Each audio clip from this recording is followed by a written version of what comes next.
கேட்பினும் கேளார் தகையவே கேள்வியால் தொட்கப்படாத கேள்வி. குறள் 418. அனைவருக்கும் வணக்கம். இந்நிகழ்விற்கு வருகை தந்துள்ள அனைவரையும் JNU தமிழ் பிரிவின் சார்பில் அன்போடு வரவேற்கின்றோம்.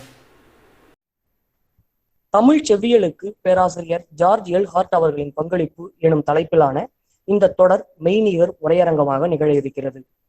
அயல்நாட்டு தமிழறிஞரான பேராசிரியர் ஜார்ஜ் எல் ஹார்ட் அவர்களின் தமிழ் ஆய்வுலக பங்களிப்புகளை அறிமுகம் செய்வதையும் அவரின் படைப்புகளை தமிழ் ஆய்வுகளுக்கு பயன்படுத்த வழிவகை செய்வதையும் நோக்கமாக இது அமைகிறது. ஜார்ஜ் எல் ஹார்ட் அவர்கள் 1964 ஆண்டு BA தமிழ் படிப்பையும் 1967 முதுகலை படிப்பையும் 1970 ஆண்டு PhD பட்டங்களையும் ஹார்வர்ட் பல்கலைக்கழகத்தின் சான்ஸ்கிரிட் மற்றும் இந்திய ஆய்வியல் துறையின் கீழ் பெற்றார்.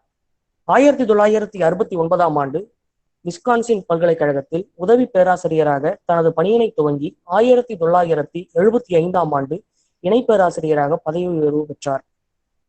1981 முதல் 2009 வரை அதே பல்கலைக்கழகத்தில் பேராசிரியராகவும் பணியாற்றி 2009 ஆண்டு பணி ஓய்வு பெற்றுள்ளார். 2009 முதல் தற்போது வரை கலிபோர்னியா பல்கலைக்கழகத்தின் யூனிவர்சிட்டி ஆஃப் கலிபோர்னியா பெர்க்லி தமிழாய்வு இருக்கையில் ஓய்வு நிலை பேராசிரியராக அங்கம் வகிக்கிறார்.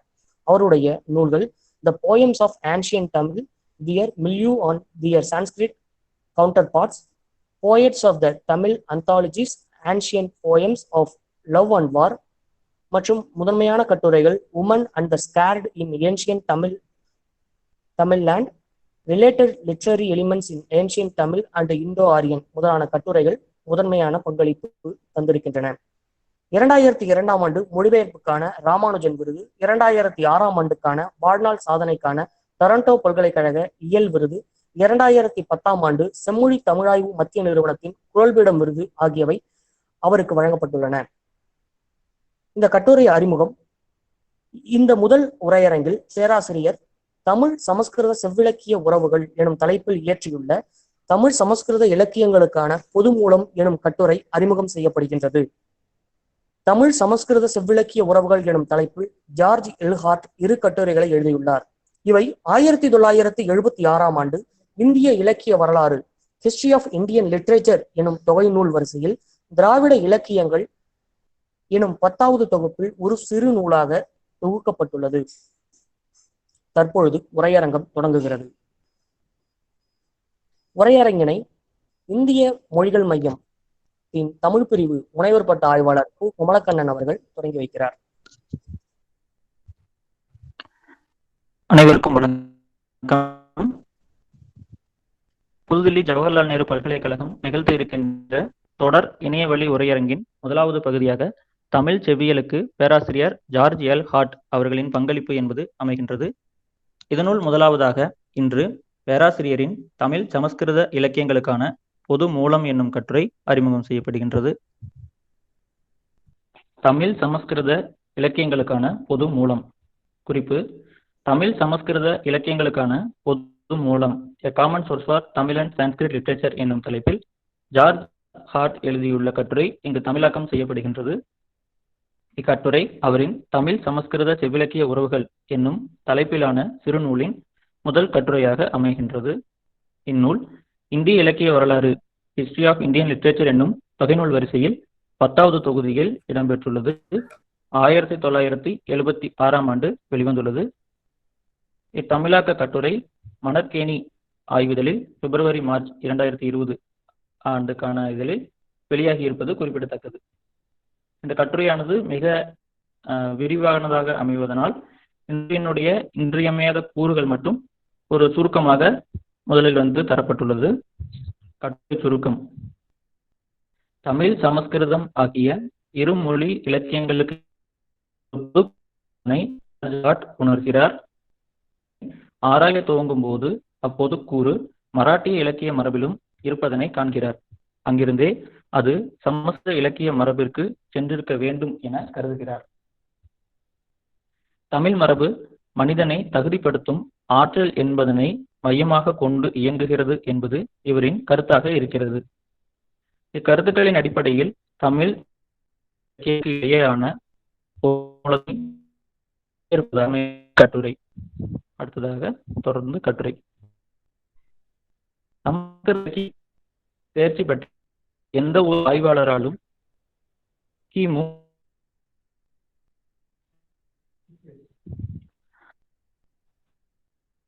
அவை சமஸ்கிருத செவ்விலக்கியங்கள் என என்பதனை உணர முடியும். அதுவே அவருக்கு தமிழ் இலக்கிய தேர்ச்சியும் இருப்பின் அவரால் இவ்விரு இலக்கியங்களுக்கான ஒற்றுமையில் ஏதோ ஒரு முதன்மை காரணம் இருப்பதனை உணர முடியும்.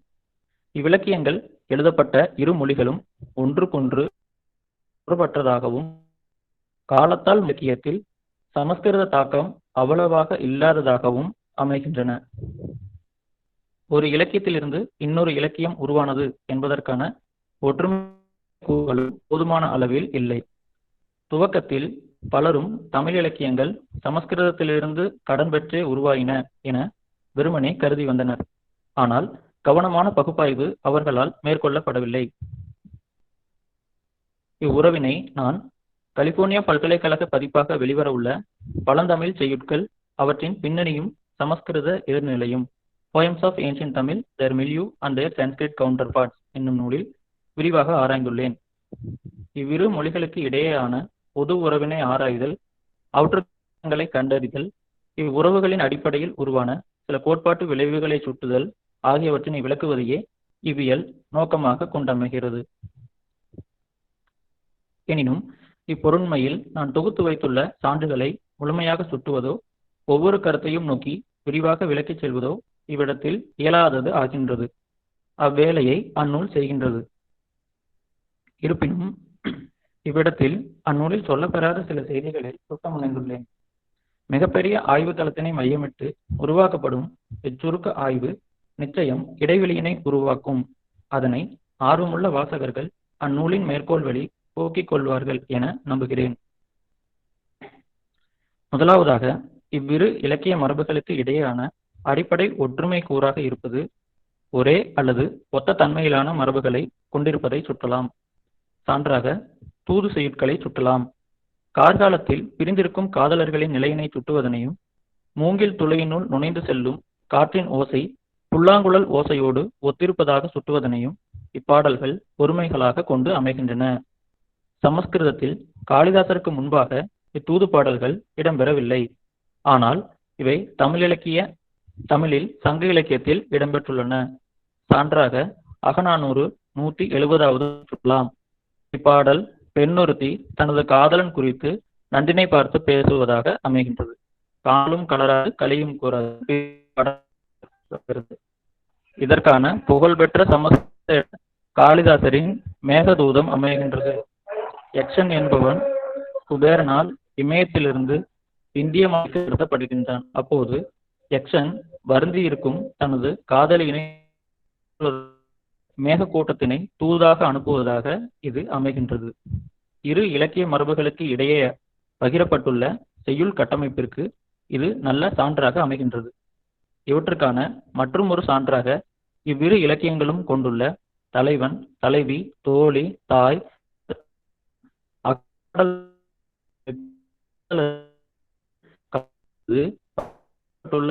பாடுபொருள் என்பதற்கு சான்றாக அமைகிறது. இது துவக்கத்தில் இந்திய ஆரிய இலக்கியமான சட்டசையில் இடம்பெற்றது. சான்றாக இத்தொகை நூலில் 538 சுட்டலாம். இப்பாடலில் என மேற்கொள்பவன் நான் இடியின் ஓசையேன், அது கூற்றுவரின் முரசொலியினை ஒத்ததாக இருக்கிறது என்கிறாள். 216 பாடலின்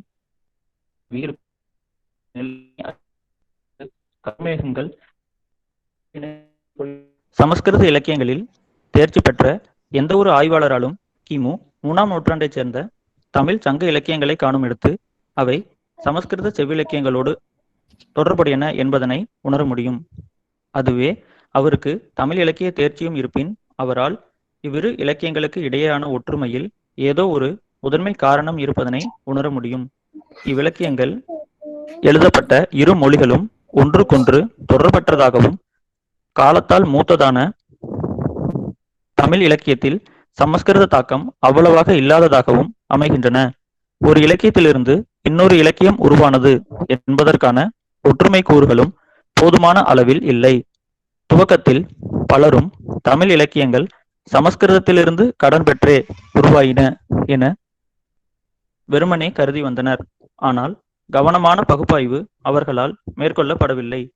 இவ்வுறவினை நான் கலிபோர்னியா பல்கலைக்கழக பதிப்பாக வெளிவர உள்ள பழந்தமிழ் செய்யுட்கள் அவற்றின் பின்னணியும் சமஸ்கிருத எதிர்நிலையும் என்னும் நூலில் விரிவாக ஆராய்ந்துள்ளேன். இவ்விரு மொழிகளுக்கு இடையேயான பொது உறவினை ஆராய்தல், அவற்றுக்கான காரணங்களை கண்டறிதல், இவ்வுறவுகளின் அடிப்படையில் உருவான சில கோட்பாட்டு விளைவுகளை சுட்டுதல் ஆகியவற்றை விளக்குவதையே இவ்வியல் நோக்கமாக கொண்டு அமைகின்றது. எனினும் இப்பொருண்மையில் நான் தொகுத்து வைத்துள்ள சான்றுகளை முழுமையாக சுட்டுவதோ ஒவ்வொரு கருத்தையும் நோக்கி விரிவாக விளக்கிச் செல்வதோ இவ்விடத்தில் இயலாதது ஆகின்றது. அவ்வேளையை அந்நூல் செய்கின்றது. இருப்பினும் இவ்விடத்தில் அந்நூலில் சொல்லப்பெறாத சில செய்திகளை சுட்ட முனைந்துள்ளேன். மிகப்பெரிய ஆய்வு தளத்தினை மையமிட்டு உருவாக்கப்படும் இச்சுருக்க ஆய்வு நிச்சயம் இடைவெளியினை உருவாக்கும். அதனை ஆர்வமுள்ள வாசகர்கள் அந்நூலின் மேற்கோள் வழி போக்கிக் கொள்வார்கள் என நம்புகிறேன். முதலாவதாக, இவ்விரு இலக்கிய மரபுகளுக்கு இடையேயான அடிப்படை ஒற்றுமை கூறாக இருப்பது ஒரே அல்லது ஒத்த தன்மையிலான மரபுகளை கொண்டிருப்பதனை சுட்டலாம். சான்றாக தூதுச் செய்யுட்களை சுட்டலாம். கார்காலத்தில் பிரிந்திருக்கும் காதலர்களின் நிலையினை சுட்டுவதனையும், மூங்கில் துளையினுள் நுழைந்து செல்லும் காற்றின் ஓசை புல்லாங்குழல் ஓசையோடு ஒத்திருப்பதாக சுட்டுவதனையும் இப்பாடல்கள் பொறுமைகளாக கொண்டு அமைகின்றன. சமஸ்கிருதத்தில் காளிதாசருக்கு முன்பாக இத்தூது பாடல்கள் இடம்பெறவில்லை. ஆனால் இவை தமிழில்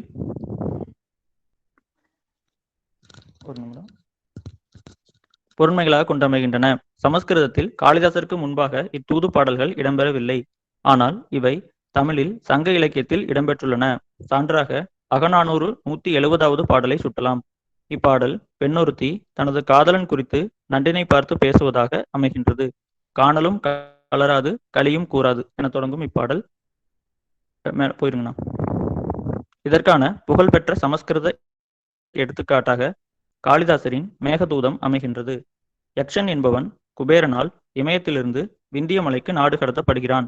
அப்போது யக்ஷன் வருந்தியிருக்கும் தனது காதலியினை தேற்றுவதற்காக அங்குள்ள மேகக்கூட்டத்தினை தூதாக அனுப்புவதாக இது அமைகின்றது.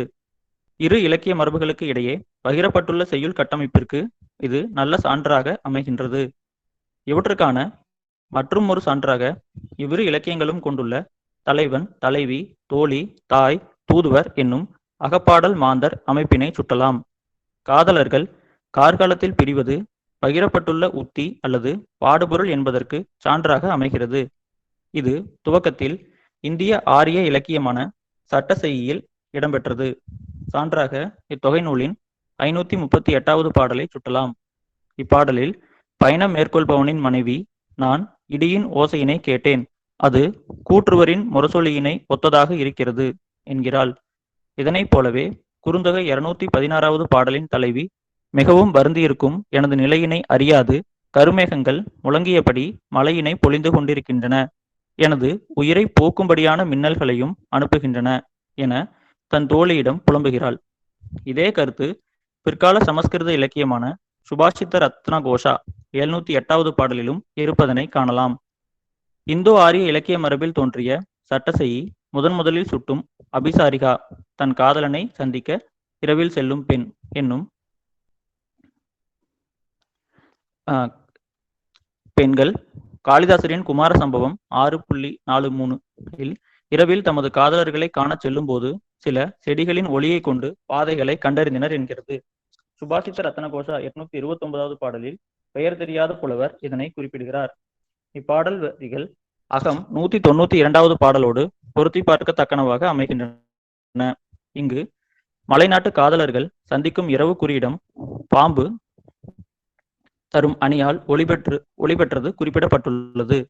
அகம் 198வது பாடல் குறியிடத்திற்கு வரும் தலைவி அச்சமுற்றவளாய் ஒளி எழுப்பும் தனது கால் கொலுசின் ஓசையினை அடக்கி வில்லை போல் குனிந்து பண்டுகள் மொய்க்கும் குளிர்ந்த மலர்களை சூடியபடி ஊர் உறங்கும் நேரத்தில் வந்தாள் என சுட்டுகின்றது.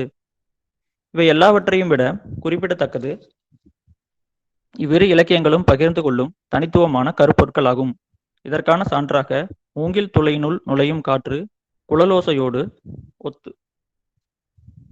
குழலோசை ஆநிறை மூங்கில் துளினுள் நுழையும் காற்று ஆநிறை மேய்க்கும் கோவலன் தன் நிறைகளை நீரருந்த அழைக்க பயன்படுத்தும் அழகிய குழலிசையை ஒத்திருந்தது என்கிறார். இதனை துளைகளை உடைய மூங்கிலுள் நுழையும்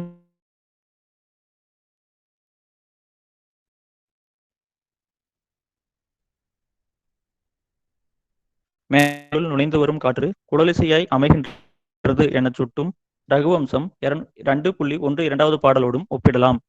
கால அடிப்படையில் இவ்வாறாக பகிரப்பட்டுள்ள மரபுகளை கணக்கெடுக்க துவங்கினால் 100க்கும் மேற்பட்ட இடங்களை சுட்ட முடியும்.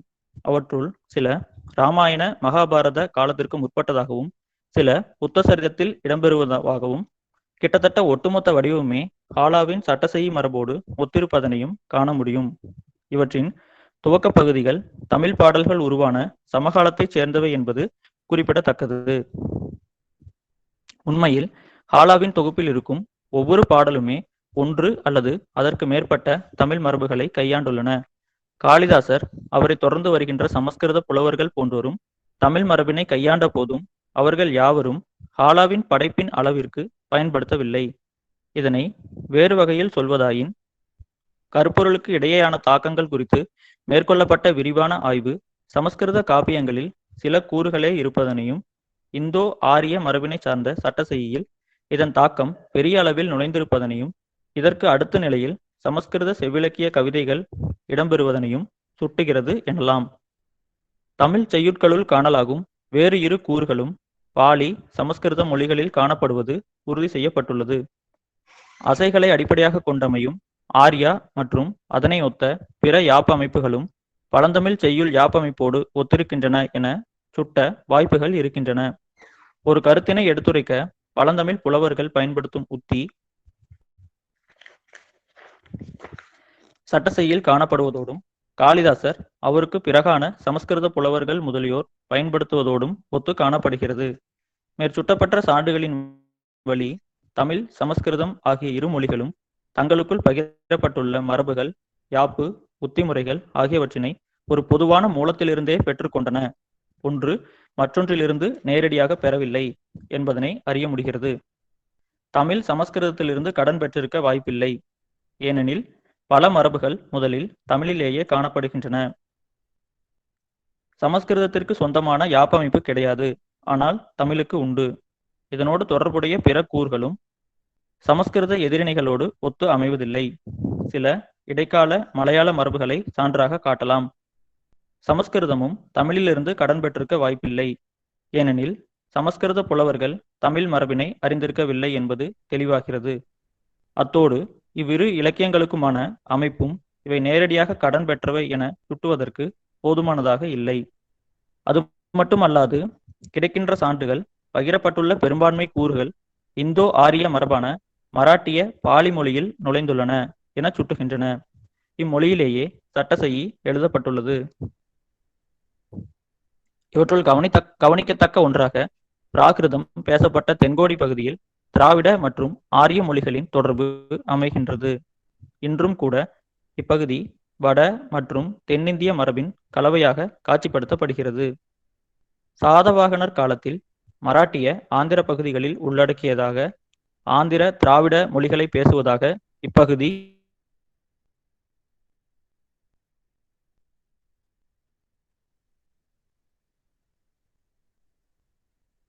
நாகரிகத்தின் வடக்கு எல்லைகளில் குறிப்பாக தக்கான பீடபூமியில் கிமு 1ஆம் நூற்றாண்டில் அமைந்திருந்தது.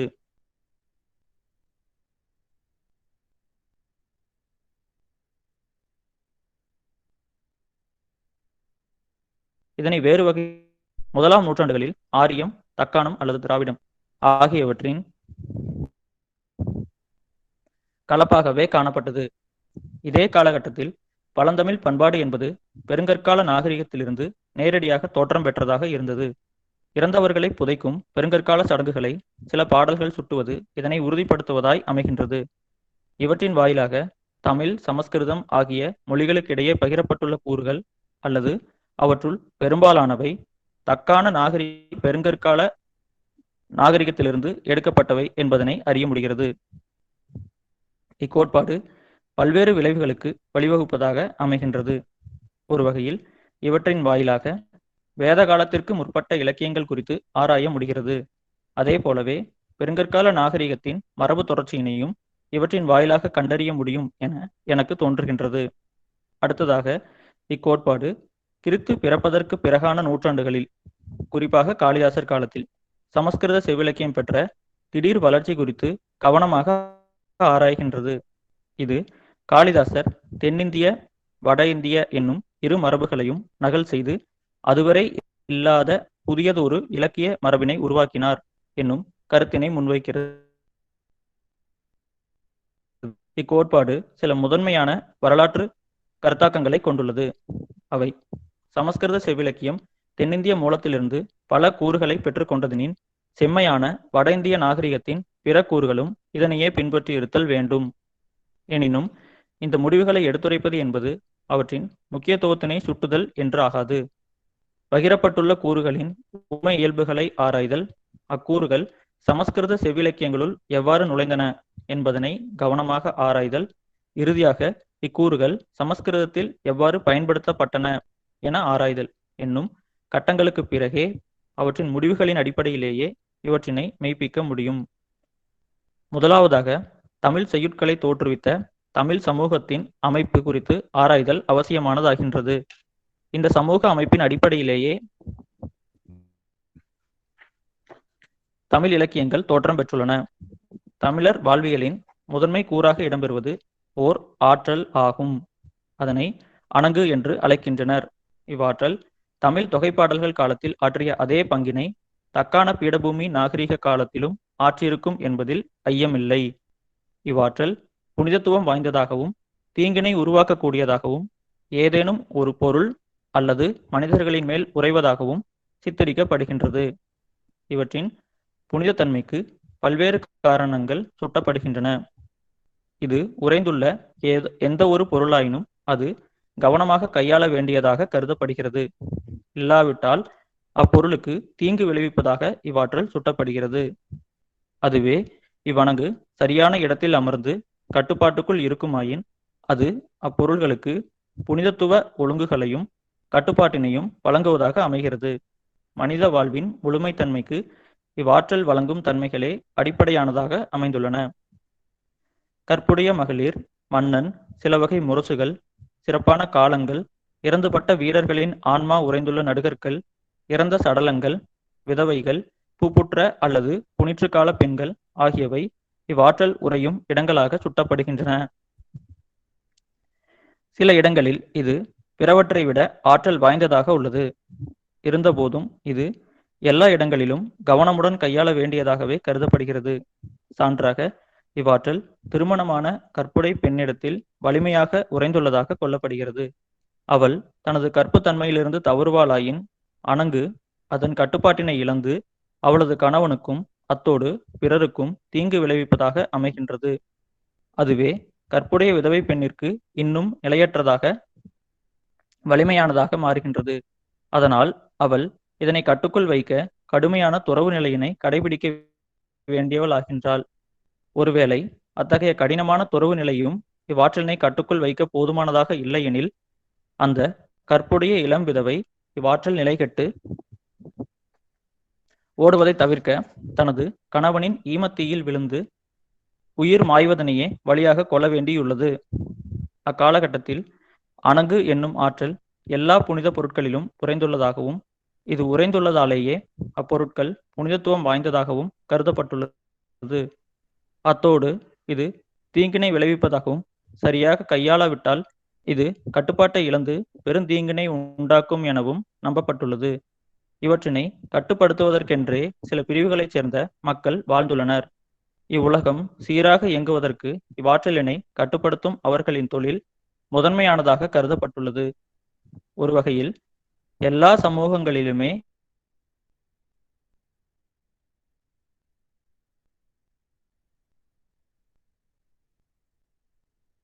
பூசாரிகள் இருந்துள்ளனர். ஆசாரிகளை வேறுபடுத்தும் பண்பு என்னவெனில், இங்கு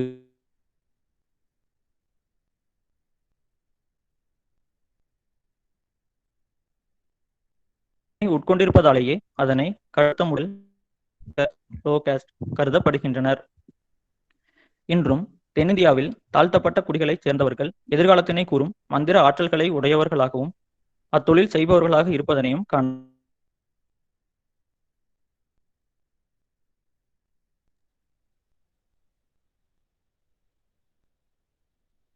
இவ்வாற்றலினை கையாண்டவர்கள் ஒரே சனகினை அணுகும் தன்மைக்கு ஏற்ப அவர்களுக்குள்ளும் பிரிவுகள் இருந்தன என்பதாகும். அணங்கு ஒரு வகையில்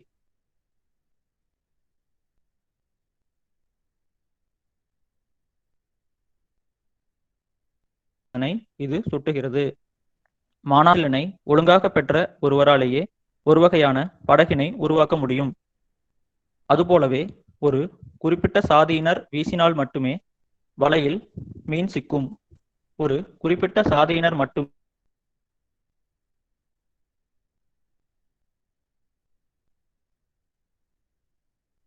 இவ்வாற்றல்கள் இங்கு எதிர்நிலையில் செயல்படுவதே இவ்விரண்டுக்குமான வேறுபாடாக அமைகின்றது. மானா அரசனின் அபயத்தன்மையினை சுட்டுகிறது.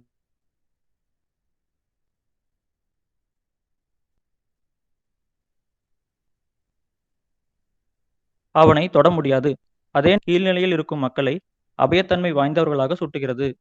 அதனால் மேல்நிலையில் இருப்பவர்கள் அவர்களை தொடுவதில் கவனமாக இருத்தல் வேண்டும் என்கிறது. இங்கு அபயத்தன்மை வாய்ந்தவராக சுட்டப்படும் 3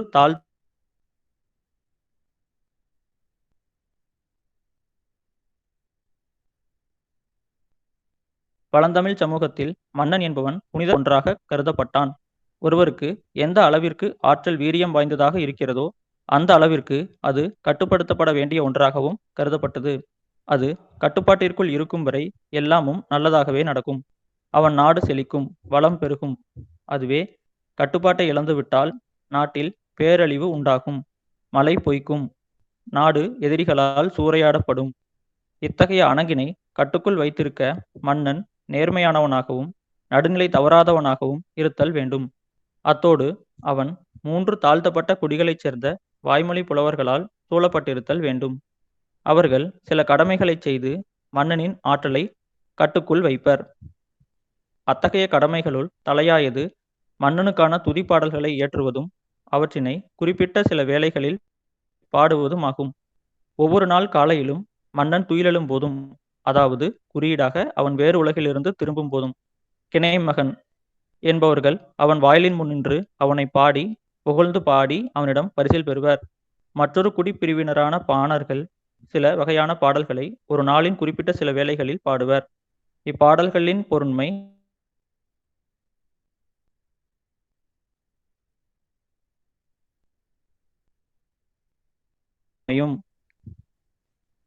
மூன்றாவது குடியினராக துடியன் என்பவர் சுட்டப்படுகின்றனர். ஆனால் அவர்களுக்கான முதன்மை பணி என்னவென்பதனை சரியாக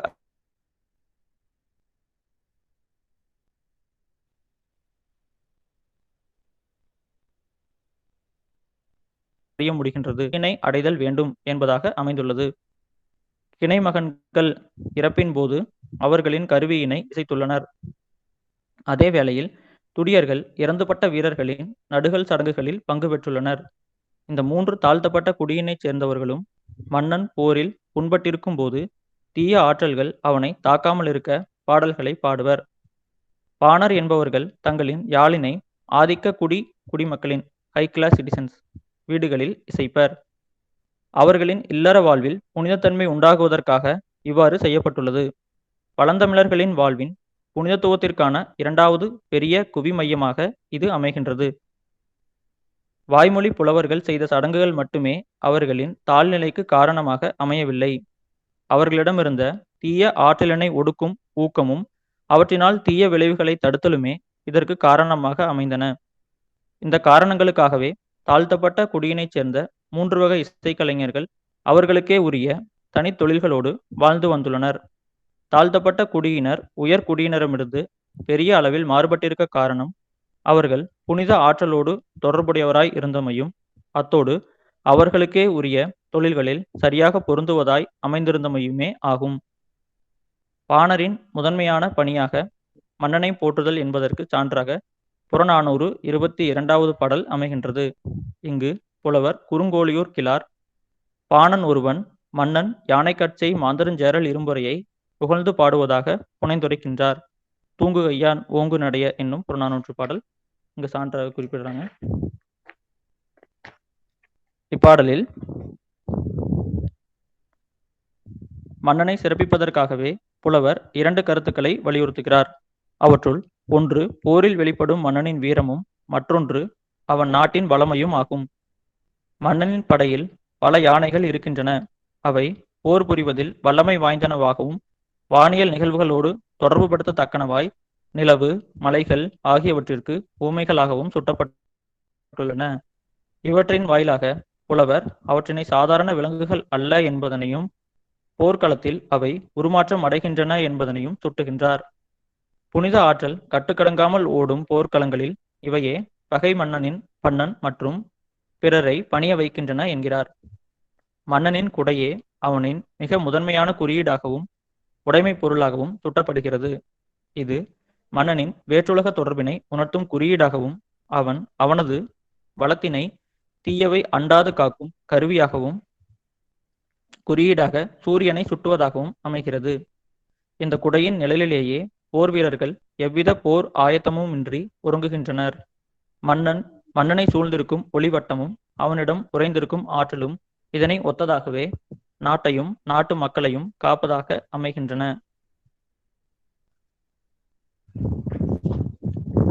இந்த போர்படை விழா காலத்தினை ஒத்ததாக காணப்படுகின்றது. உலக்கை பாடல் ஒளியினையும் இவ்விடத்தில் ஆண்கள் களிப்பினில் ஆடுவதனையும் காண முடியும்.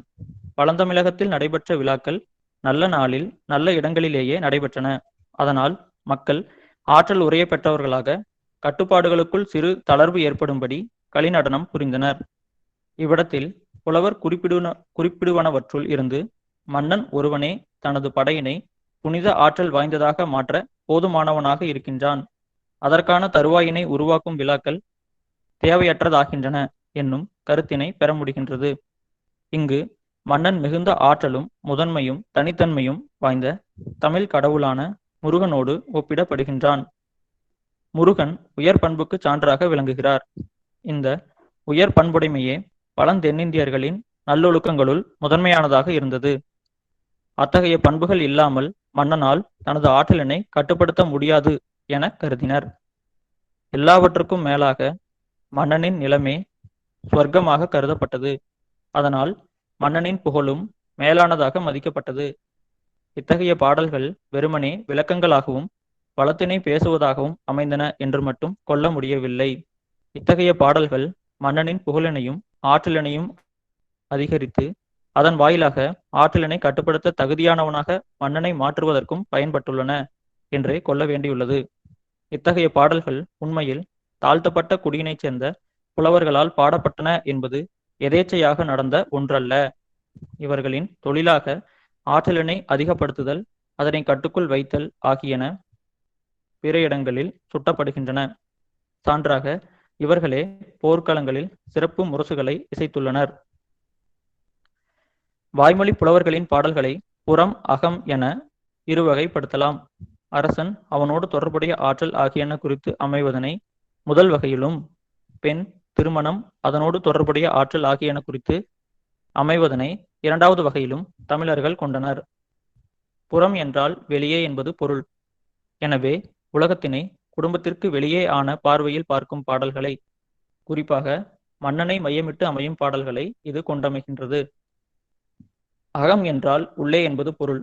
எனவே இது உலகத்தினை குடும்பத்திற்குள்ளிருந்து பார்க்கும் பார்வையினை கொண்ட பாடல்களை கொண்டமைகிறது. இது குறிப்பாக ஆணுக்கும் பெண்ணுக்கும் இடையேயான காதல் உறவினை பல்வேறு மரபு வழக்காறுகளை கொண்டு விளக்குகின்றது. இதுவரையிலான தமிழ் புலவர்கள் குறித்த விவாதத்தில் புறப்பாடல்கள் அவற்றுள் இருக்கும் புனித ஆற்றலால் முதன்மைப்படுத்தப்படுகிறது என்பது விளக்கப்பட்டது. ஆனால் அகப்பாடல்களுக்குள்ளும் புனித ஆற்றலுக்கான இடங்கள் இருக்கின்றன. சமூகத்தின் மதிப்பினை காப்பதாக இதன் பணி அமைகின்றது. புலவன் வீட்டின் முன் நின்று பாடினால் அந்த வீட்டில் உள்ள, அதாவது கணவன் மனைவி, பெண்ணுக்கும் ஆணுக்குமான உறவு வலுப்படுத்தப்படுகிறது என்று கருதினர். அகப்பாடல்கள் கருப்பொருள்களுள் முதன்மையான ஒன்றாக திருமணத்திற்கு முன்பான தலைவனின் பயணம் சுட்டப்படுகிறது. இப்பயணத்தின் போது தலைவன் நீரற்ற பாலை நிலத்தில் தனது உயிரினை பணயம் வைத்து சென்று திருமணத்திற்கு தேவையான தங்கத்தினை கொண்டு வருதல் வேண்டும். இதற்கு சிறந்த சான்றாக அகநானூற்றின் முதற் பாடலை சுட்டலாம். வண்டுபட ததைந்த கன்னி ஒன்கலல் என்னும் பாடல் இங்கு சான்றாக கொடுக்குறாங்க. இப்பாடல் தலைவியின் கூற்றாய் அமைகிறது. தலைவன் தலைவிக்கு சத்தியம் செய்து கொடுத்த இடத்தின் விவரிப்போடு இப்பாடல் துவங்குகிறது. அவ்விடம் சமூக ஒழுங்குகளோடும் கட்டுப்படுத்தப்பட்ட ஆற்றலினை உடையதாகவும் இருக்கிறது. ஏனெனில் அது முருகன் என்னும் கடவுள் தானே ஆட்சி செய்யும் இடமாக அமைகின்றது. தலைவனின் அன்பு சாணைக்கல்லில் வைக்கப்பட்டுள்ள அரக்கிற்கு ஒப்பானதாக சுட்டப்படுகிறது. இது கட்டுக்குள் இருக்கும் இயல்பான சமூகத்தினை சுட்டும் மற்றும் ஒரு படிமம். இத்தகைய சமூகத்தோடு தலைவன் பொருள் தேடி சென்றே ஆக வேண்டிய மற்றொரு உலகமும் ஒப்பிட்டு காட்டப்படுகிறது. அங்கு எவ்வித ஒழுங்குகளும் கிடையாது. வறட்சியும் மரணமும் மட்டுமே நிலவுகின்றன. மன்னனின் ஆளுமைக்கு தரச்சான்றாக விளங்குவது அவன் நாட்டிற்கு உட்பட்ட பகுதிகள் நீர் நிறைந்ததாகவும் வளப்பம் வாய்ந்ததாகவும் இருத்தல் என்பது இங்கு குறிப்பிடத்தக்கதாக அமைகின்றது. ஆனால் அப்பண்புகளுக்கு மாறாக நீரற்ற தன்மையும் சமூக ஒழுங்குகளற்ற தன்மையும் இருக்கின்றன என்பதனை சுட்டுவதாக அங்கு திருடர்கள் இருக்கிறார்கள் என்னும் குறியீடு இங்கு பயன்படுத்தப்படுகிறது. அக்காட்டின் கொடிய தன்மை இப்பாடலின் இறுதியில் அழகிய ஊமையாக காட்சிப்படுத்தப்பட்டுள்ளது. காற்றுக்கு வீழ்ந்த மலர்கள் கடற்கரையோரத்து நீர்த்துவிளைகள் போல கிடக்கின்றன. வளப்பம் வாய்ந்த ஒரு கானகத்தினை விரும்பியவராய், ஆனால் அது எவ்வளவு அச்சந்தரத்தக்கதாய் இருக்கிறது என்பதனை சுட்டுகிறார். இறுதியாக இப்பாடல் குறியீட்டு தன்மையால் ஒருவன் துவக்கத்தில் மரணம் சூழ்ந்த உலகில் பயணத்தினை மேற்கொண்டு ஆற்றல் பெற்றவனாக உருமாறிய பிறகே இந்த சமூகத்திற்கான மனிதனாக தன்னை நிலைநிறுத்த முடியும் என்பதையே சுட்டுகிறது. அவன் ஒழுங்கற்றதாக இருக்கும் ஆற்றலினை வெற்றி பெற்று ஒழுங்கு நிலையினை அடைந்த பிறகே திருமணம் என்னும் புனிதத்துவ நிகழ்வில் பங்கு பெற முடியும். தமிழர்களின் புனிதத்துவ கருத்தினை எளிமையாக சுட்டிக்காட்டும் அகப்பாடல் மரபின் மற்றொரு வகையாக தலைவன் திருமணத்திற்கு முன் தலைவியை சந்திக்க செல்லும் பான்மையில் அமைந்த பாடல்களை சுட்டலாம். அகம் 108வது பாடல் இதற்கு சான்றாக அமைகிறது. உணர்ந்தோர் புன்கண் அருளும் உணர்ந்தோர்க்கு என்னும் பாடலை இங்கு சான்றாக குறிப்பிடுகிறார். தலைவன் மரணம் சூழ்ந்த உலகினை கடந்து தலைவி இருக்கும் புனித ஆற்றல் வாய்ந்த உலகினை அடைகிறான் என்பதே இங்கு குறியீட்டு தன்மையாக சுட்டப்படுகிறது. அவளை நோக்கிய அவனின் இப்பயணம் புலன்களால் எதையும் அறிய முடியாத நள்ளிரவில் நடக்கின்றது. இந்த பயணத்தில் வளமையின் குறியீடாக கருதப்படும் மலை இணைந்து கொள்கிறது. மாய வழியில் அவள் நடந்தாக வேண்டும்.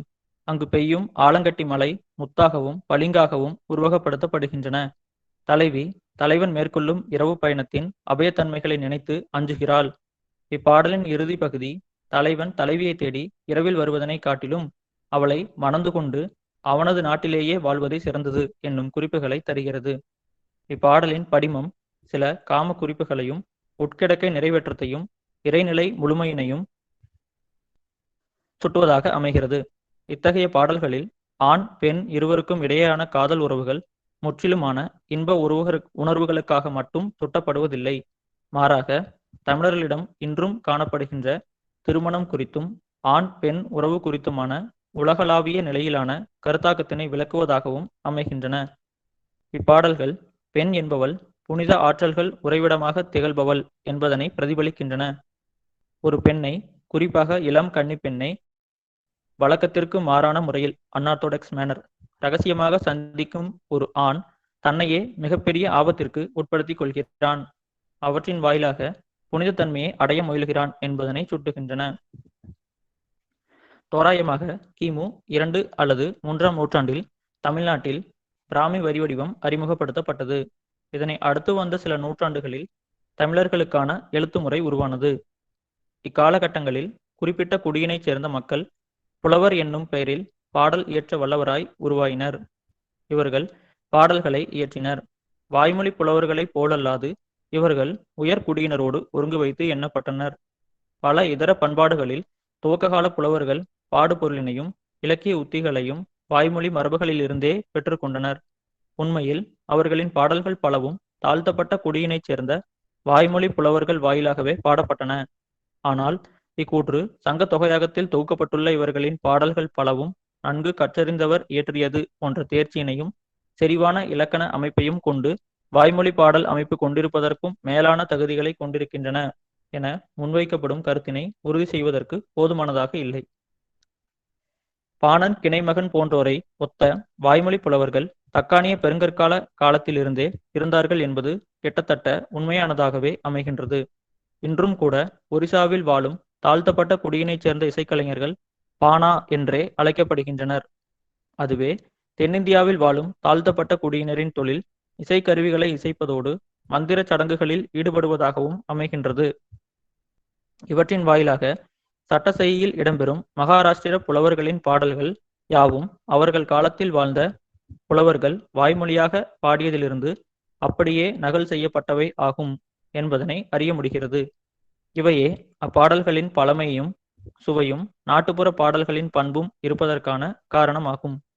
எனினும் இவ்விடத்தில் ஒரு முக்கியமான கருத்து விவாதிக்கப்பட வேண்டியதாய் இருக்கின்றது. காளிதாசர் அவருக்கான கருட்பொருட்களை எங்கிருந்து பெற்றார்? அவை தமிழிலும் இருப்பதற்கான காரணம் என்ன? அவர் அவற்றினை மகாராஷ்டிரிய பிராகிருத கவிதை மரபிலிருந்து அவற்றினை பெற்றிருக்க வாய்ப்புண்டு. அதற்கு சான்றாக சட்டசெய்யி அமைகிறது. காளிதாசருக்கு மகாராஷ்டிர கவிதை மரபு குறித்தான அறிவு உண்டு என்பது உண்மையான ஒன்றாகும். அவரே மராட்டியத்தில் கவிதைகளை புனைந்துள்ளார். அவ்வாறு அவரால் புனையப்பட்ட பாடல்கள் சட்டசெய்யி வடிவத்திலிருந்து வேறானவை என்று சுட்ட முடியாது. சான்றாக அபிஞான சாகுந்தலத்தின் முதல் பகுதி 4வது பாடலில் நாட்டி என்னும் பாத்திரம் மராட்டியத்தில் ஒரு வரியினை உச்சரிக்கின்றாள். பொறுமையாக இருக்கும் பெண்கள் சிரிசா மலரால் ஆன அணிகலன்களை அணிந்து கொள்கிறார்கள். அவற்றின் மகரந்தங்கள் மென்மையானதாக இருக்கின்றன. அவை தேனீக்களால் மென்மையாக முத்தமிடப்படுகின்றன. இங்கு ஆண் காதலர்கள் தேனீக்களோடு ஒப்பிடப்படுகின்றனர். இத்தகைய தன்மையில் அமைந்த பாடல்கள் சட்டசெய்யிலும் தமிழ் மரபிலும் பலவாக அமைகின்றன. சான்றாக சட்டசெய்யின் 366வது பாடல் தலைவியின் சுவாசத்திலிருந்து வரும் வாசத்தினை நுகர வண்டுகள் அவளின் முகத்தினை மொய்த்தன என சுட்டுகிறது.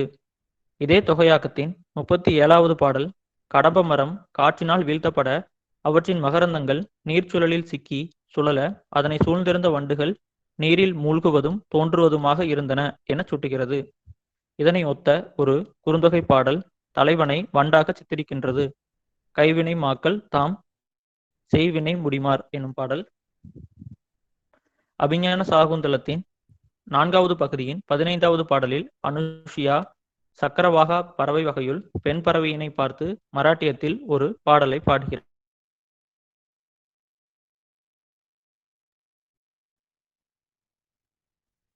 ஒப்பிடத்தக்கதாய் சட்டசெய்யின் 385வது பாடலும் அமைகின்றது. இந்த பொதுவான கருப்பொருட்களின் தமிழ் சான்றாக குறுந்தொகை 261வது பாடலை சுட்டலாம். இப்பாடல் தலைவி கூற்றாய் அமைகிறது. பல மழை பொழிந்த பதன் அழிந்து உருகிய என்னும் பாடலை இங்கு சான்றாக குறிப்பிடுகிறார். இந்த எடுத்துக்காட்டுகள் வழி காளிதாசர் மகாராஷ்டிரிய செய்யுள் மரபுகளை அறிந்திருந்தார், செய்யுள் இயற்றினார் என்பதனை அறிய முடிகிறது. காளிதாசரின் மகாராட்டிய பாடல்கள் அவரின் பிற படைப்புகளை காட்டிலும் சட்டசெய்யோடு அதிகம் ஒத்திருக்கின்றன என சுட்டுவதற்கு போதிய அளவிலான பாடல் சான்றுகள் கிடைக்கவில்லை. மேற்சுட்டப்பட்ட எடுத்துக்காட்டுகள் கூட அவ்வாறு இருக்கலாம் என்னும் அனுமானத்தின் அடிப்படையிலானவையே. காளிதாசர் மகாராட்டிய இலக்கிய மரபு குறித்து தெளிவாக அறிந்தார் என்பது உறுதியாகிறது. அத்தோடு அவரின் கவிதைகளில் காணலாகும் கருப்பொருட்களை அவர் தமிழ் காப்பிய மரபிலிருந்து எடுத்துக்கொள்ளவில்லை. அங்கு அவை காணப்படவும் இல்லை. அவை சட்டசெய்யில் மிகுதியாக காணப்படுவது அவையும் தமிழ் தோன்றிய அதே தக்கானிய இலக்கிய மரபிலிருந்து தோன்றியிருக்க வேண்டும் என கொள்ள வழிவகுக்கிறது. காளிதாசர் மகாராஷ்டிரிய கவிதை மரபிலிருந்து தனக்கான கருப்பொருளையும் உத்திகளையும் பெற்றுக்கொண்டார் என்னும் திடமான வாதத்தினையும் இங்கு முன்வைக்க முடிகின்றது. காளிதாசர்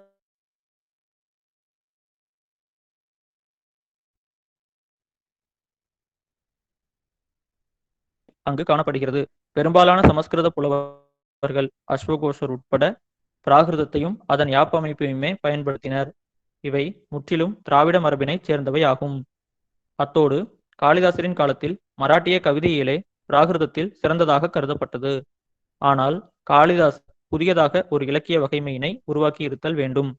அதுவே முதலில் தென்னிந்திய கூறுகளுக்கு அதிக இடம் தருவதாகவும் உண்மையான கவிதை நடையில் அமைவதாகவும் அமைந்திருக்கும் என்றே என்னால் கருத முடிகிறது. காளிதாசருக்கு முன்பே தமிழ் கூறுகள் சமஸ்கிருதத்தில் இடம்பெற்றிருந்தன என்பது குறிப்பிடத்தக்கதாகும்.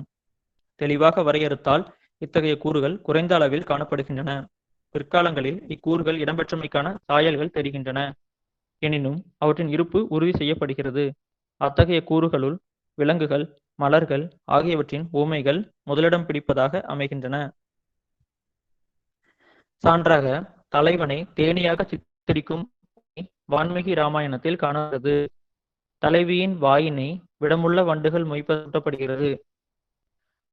5.76 பாடலில் ஒருவரை தழுவி இருக்கும் ராவணனின் பெண்கள் நூலினால் தொடுக்கப்பட்டுள்ள மலர் மாலையினை விடமுள்ள வண்டுகள் மொய்ப்பதற்கு ஒப்பாக சுட்டப்படுகின்றனர். இதனை ஒத்ததாக குறுந்தொகை 321வது பாடல் அமைகின்றது. அங்கு தலைவன் கார்காலத்தில் பூத்த நீராம்பல் மலர் மாலையினை சூடியிருக்கின்றான். அதனை வண்டுகள் மொய்ப்பதாக காட்டப்பட்டுள்ளது. வான்மீகி ராமாயணத்தின் 5.7 அதில் 44வது பாடலில் ராவணனின் அந்தப்புற பெண்கள் சூடியிருக்கும் மாலை அழுக்கடைந்ததாகவும் முட்களை உடையதாகவும் வனத்திலே பூத்த பொடி மலர்கள் யானைகளால் சிதைக்கப்பட்டதை போன்ற தோற்றத்தினை உடையதாகவும் சித்தரிக்கப்பட்டுள்ளன. இதனை ஒத்ததாக குறுந்தொகையின் 112வது பாடல் அமைகின்றது. இப்பாடலில் தலைவி தோழியை நோக்கி யானையால் வளைக்கப்பட்ட கிளை நிலத்தில் வீழாது தொங்கிக் கொண்டு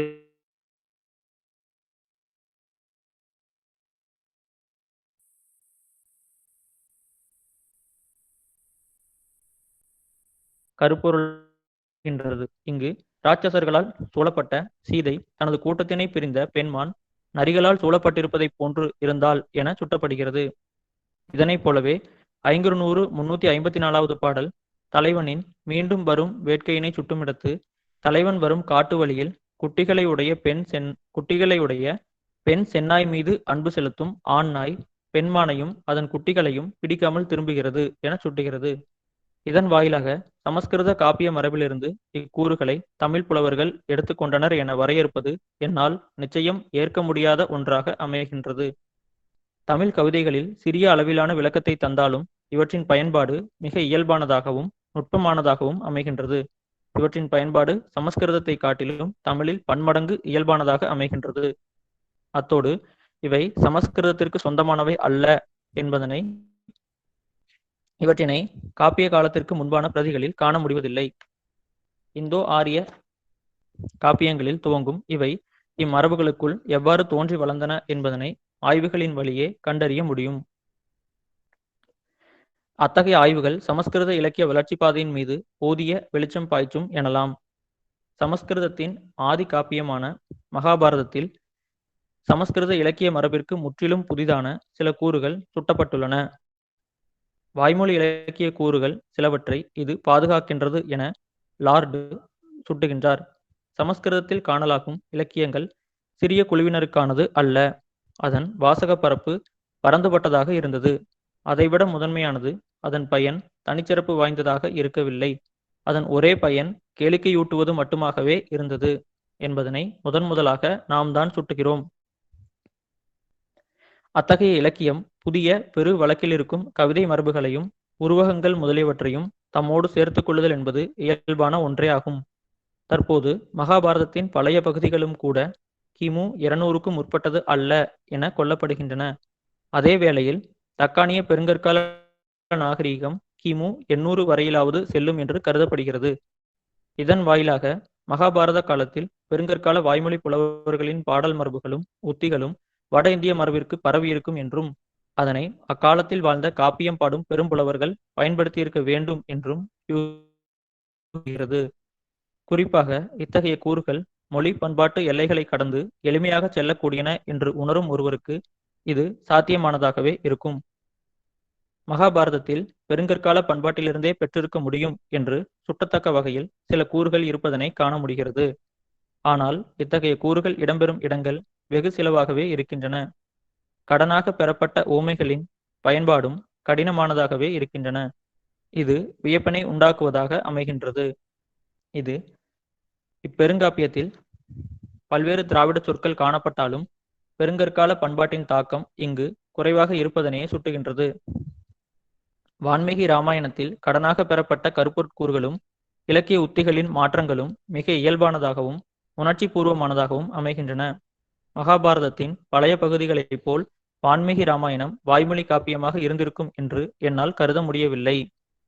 லார்ட் கூற்றுப்படி இது எவ்வித ஆயத்தங்களுமின்றி பாடப்படும் வாய்மொழி பாடலாக பாடப்பட்டிருக்க முடியாது.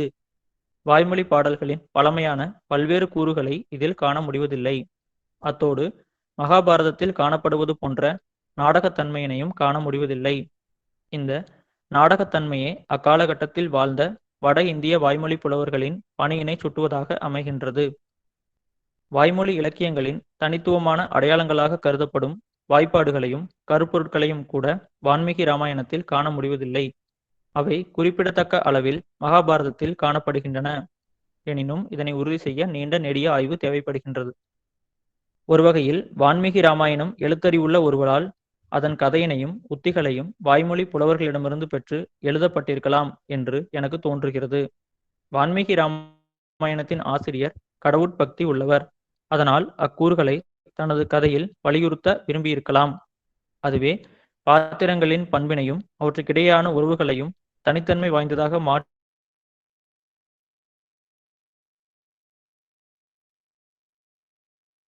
பழமையானதாக கருதப்படும் ராதகா கதையமைப்பில் ராமனும் சீதையும் உடன்பிறப்புகள். அத்தோடு இறைத்தன்மை வாய்ந்ததாகவும் உணர்வு பூர்வமானதாகவும் நேர்மை வழி நடப்பதாகவும் பாத்திரங்களின் பண்பினை சித்தரித்துள்ளார். அதுவே இவரின் படைப்புக்கு தனித்த அடையாளத்தை தருவதாக அமைந்துள்ளது. எனவே வான்மீகி ராமாயணம் வாய்மொழி மரபினை சார்ந்தது கிடையாது. இருந்த போதிலும் அது பேரின்பம் பயப்பதாய் அமைந்தது.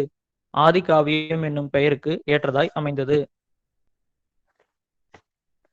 சமஸ்கிருதத்தில் எழுதப்பட்ட வான்மீகி ராமாயணமே தென்னிந்தியா குறித்து கவனம் செலுத்திய முதற் படைப்பு என்பது இங்கு முதன்மையானதாய் சுட்டத்தக்கது. வான்மீகி இக்காப்பியத்தினை இயற்றுங்காலத்தில் ஏறக்குறைய கிறித்து காலத்தில் தென்பகுதி மகாபாரத காலத்தில் இருந்ததை போன்று தனித்து விலகியிருந்த பகுதியாக இருக்கவில்லை. வடக்கிற்கும் தெற்கிற்குமான தொடர்பு குறிப்பிடத்தக்கதாய் இருந்தது. பெருங்கற்கால தக்கானிய நாகரிக மூலத்தோடு தொடர்புடைய கூறுகள் அவை இலக்கிய உத்திகளாகவும் பெண் குடும்பம் சார்ந்த பண்பாட்டு கூறுகளாகவும் அமைந்தன. மகாபாரதத்தை காட்டிலும் வான்மீகியின் புதிய படைப்பில் அதிகம் காணப்பட்டன. அத்தோடு வான்மீகி இந்த புதிய இலக்கிய உத்திகள் தனது தேவைக்கு ஏற்ப சரியாக பொருந்துவதாக கருதினார். அவை பெரும்பாலும் உருவகங்களாக அமைந்தன. அவை உணர்வு பூர்வமானதாகவும் ஆணுக்கும் பெண்ணுக்கும் இடையேயான அன்பினை உணர்ச்சிகரமாக வெளிப்படுத்துவதற்கும் பயன்படுத்தப்பட்டன. இவை மகாபாரதத்தை காட்டிலும் மெல்லிய கவிதை நடையினை உருவாக்க இங்கு புகுத்தப்பட்டன. உண்மையில் மலர் விலங்கு முதலியவற்றின் ஓமைகள் வான்மீகியின் தேவைக்கு ஏற்ப கச்சிதமாக பொருந்தின. இன்னும் சொல்வதாயின் வான்மீகியின் உணர்திறனும் கூட புதிதாக வந்துள்ள தென்னிந்திய கூறுகளால் பாதிக்கப்பட்டுவிட்டன. அதுவே குடும்ப உறவுகளுக்கு அவ்வளவு வலிமையும் உணர்வு பூர்வமான பொருளினையும் கொடுக்க காரணம் என்று கூட என்னால் விவாதிக்க முடிகின்றது. அஸ்வகோச்சரின் காலமான கிபி 1ஆம் நூற்றாண்டில் வட இந்தியாவில் தென்னிந்திய கூறுகள் அதிக அளவில் காணப்பட்டன. எனவே வான்மீகியால் உருவாக்கப்பட்ட உணர்ச்சிகரமான வான்மீகி ராமாயணம் பிரபலமடைந்தது. அஸ்வகோஷர் ஆரிய யாப்பினை அவ்வப்போது பயன்படுத்தினார் என்பதும் வான்மீகியை காட்டிலும் அதிகப்படியான தென்னிந்திய கூறுகளை பயன்படுத்தினார் என்பதும் வியப்பினை ஏற்படுத்துவதாக அமையவில்லை. ஆனால் காளிதாசருக்கு முன்பு வட இந்தியாவில் தென்னிந்திய கூறுகள் தாமாகவே நுழையவில்லை என்பது மட்டும் உறுதியாகிறது. இருந்தபோதிலும் பழைய சமஸ்கிருத புலவர்கள் பயன்படுத்திய தென்னிந்திய கூறுகள் வட இந்திய வாய்ப்பாட்டு மரபில் எதிர்பாராத விதமாக நுழைந்துள்ளன. காளிதாசர் கவனமாக மகாராஷ்டிரிய மரபினை கையாண்டுள்ளார். அது ஆரிய மொழியில் அமைந்தாலும் தென்னிந்தியாவிற்கே உரியது என்பது குறிப்பிடத்தக்கது. இவ்விரு மொழிகளிலும் பகிரப்பட்டுள்ள இலக்கிய கூறுகள் வளர்ச்சிக்கு பின்னணியில் இருக்கும் ஆர்வம் தரத்தக்க ஒன்று. இவ்விரு மொழி இலக்கியங்களும் சமய சார்பற்று இருத்தல் ஆகும். பெருங்கற்கால பண்பாட்டில் முதன்மைப்படுத்தப்பட்ட புனித கூறுகளாக விளங்கியவை 2 ஆகும். ஒன்று மன்னன், மற்றொன்று பெண். அதிலும் குறிப்பாக ஆணுடனான அவளது தொடர்பாகும். தென்னிந்திய பண்பாட்டில் வாய்மொழி புலவர்களின் முதன்மை தொழிலாக மன்னனின் புனித ஆற்றலினை அதிகரிக்க செய்யும் பணி இருப்பதனை காணலாம். மன்னனை புகழ்ந்து பாடப்படும் பாடல்களின் நோக்கம் இதுவாகவே அமைந்தது. ஆணுக்கும் பெண்ணுக்கும் இடையேயான காதல் உறவினை பாடும் இவர்களின் பாடல்களும் கூட இவ்வாற்றலினை மையமிட்டதாக, இணையர் இருவர் வாழும் வீட்டில் ஆற்றல் ஒழுங்கினை ஏற்படுத்துவதாக, ஆணுக்கும் பெண்ணுக்கும் இடையேயான இவ்வாற்றல் குறித்து அச்சமுதாயம் கொண்டுள்ள நம்பிக்கைகளை வலுப்படுத்துவதாகவுமே அமைந்தன. இப்பொருண்மையில் இரு எடுத்துக்காட்டுகள் ஏற்கனவே சுட்டப்பட்டுள்ளன. 1. திருமணத்திற்கு முன்பான தலைவனின் பொருளீட்டும் பயணம். 2. திருமணத்திற்கு முன்பாக தலைவியை சந்திக்க மேற்கொள்ளும் அபயம் நிறைந்த பயணம் ஆகியன ஆகும். இந்தோ ஆரிய பண்பாட்டில் இக்கருப்பொருளும் இன்னபிறவும் அவற்றின் புனிதத்துவ முதன்மைக்கு ஏற்ப பலவாறாக பிரிந்துள்ளன. அங்கு பயணத்தினை மேற்கொள்ளுபவர் முற்றிலுமான உணர்ச்சி வயப்பட்ட நிலையில் சித்தரிக்கப்படுகின்றார். அதே நேரம் தனது காதலியை இரகசியமாக சந்திக்கச் செல்லும் ஆண் அவன் அடையப் போகின்ற இன்பத்திற்காக தலைமைத்துவ பண்பு வாய்ந்தவனாக செயல்படுகின்றான். எனினும் இவற்றின் எந்த பாடலிலும் இதற்கு இணையான தமிழ் கருத்தாக்கத்தினை ஒத்த மறுபிறவியோடு தொடர்புடைய பயண படிமங்களை காண முடிவதில்லை. இதனை விளக்க சுபாஷித ரத்ன கோஷாவிலிருந்து இரு பாடல்களை சான்றாக சுட்டலாம். காளிதாசனின் படைப்புகளில் காணலாகும் புனிதத்துவ கருத்தாக்கங்கள் தெளிவாக தெற்கிலிருந்து எடுக்கப்பட்டுள்ளமை தெரிந்தாலும் அவை வட இந்திய தொன்மங்களோடு கலந்தே அமைக்கப்பெற்றன என்பதும் இங்கு குறிப்பிடத்தக்க ஒன்றாக அமைகின்றது. இவ்வடிப்படையிலேயே ரகு வம்சத்தில் சுட்டப்பட்டுள்ள ரகுவின் வழித்தோன்றல்களின் வரலாறு தமிழ் மரபோடு பொருந்தி செல்வதாக அமைகின்றது. இதற்கு சான்றாக ரகு வம்சத்தின் 8:1-5 பகுதியில் தனது தந்தை துறவு மேற்கொண்ட காரணத்தால் அஜா ஆட்சிக்கு வந்ததனை சூரியனின் மறைவு, நிலவின் தோற்றம் ஆகியவற்றோடு ஒப்பிடப்பட்டுள்ளமையை சுட்டலாம். இதேபோல் 11.8.2 நாளின் இறுதியில் பரசுராமர் தோற்கடிக்கப்பட்ட போது 2 ராமன்களும் ராமன் பரசுராமன் முறையே சூரியன் மற்றும் சந்திரனோடு ஒப்பிட்டு காட்டப்பட்டுள்ளனர். இதே கருத்தினை புறநானூறு 65வது பாடலின் கருத்தோடும் ஒப்பிட முடிகின்றது.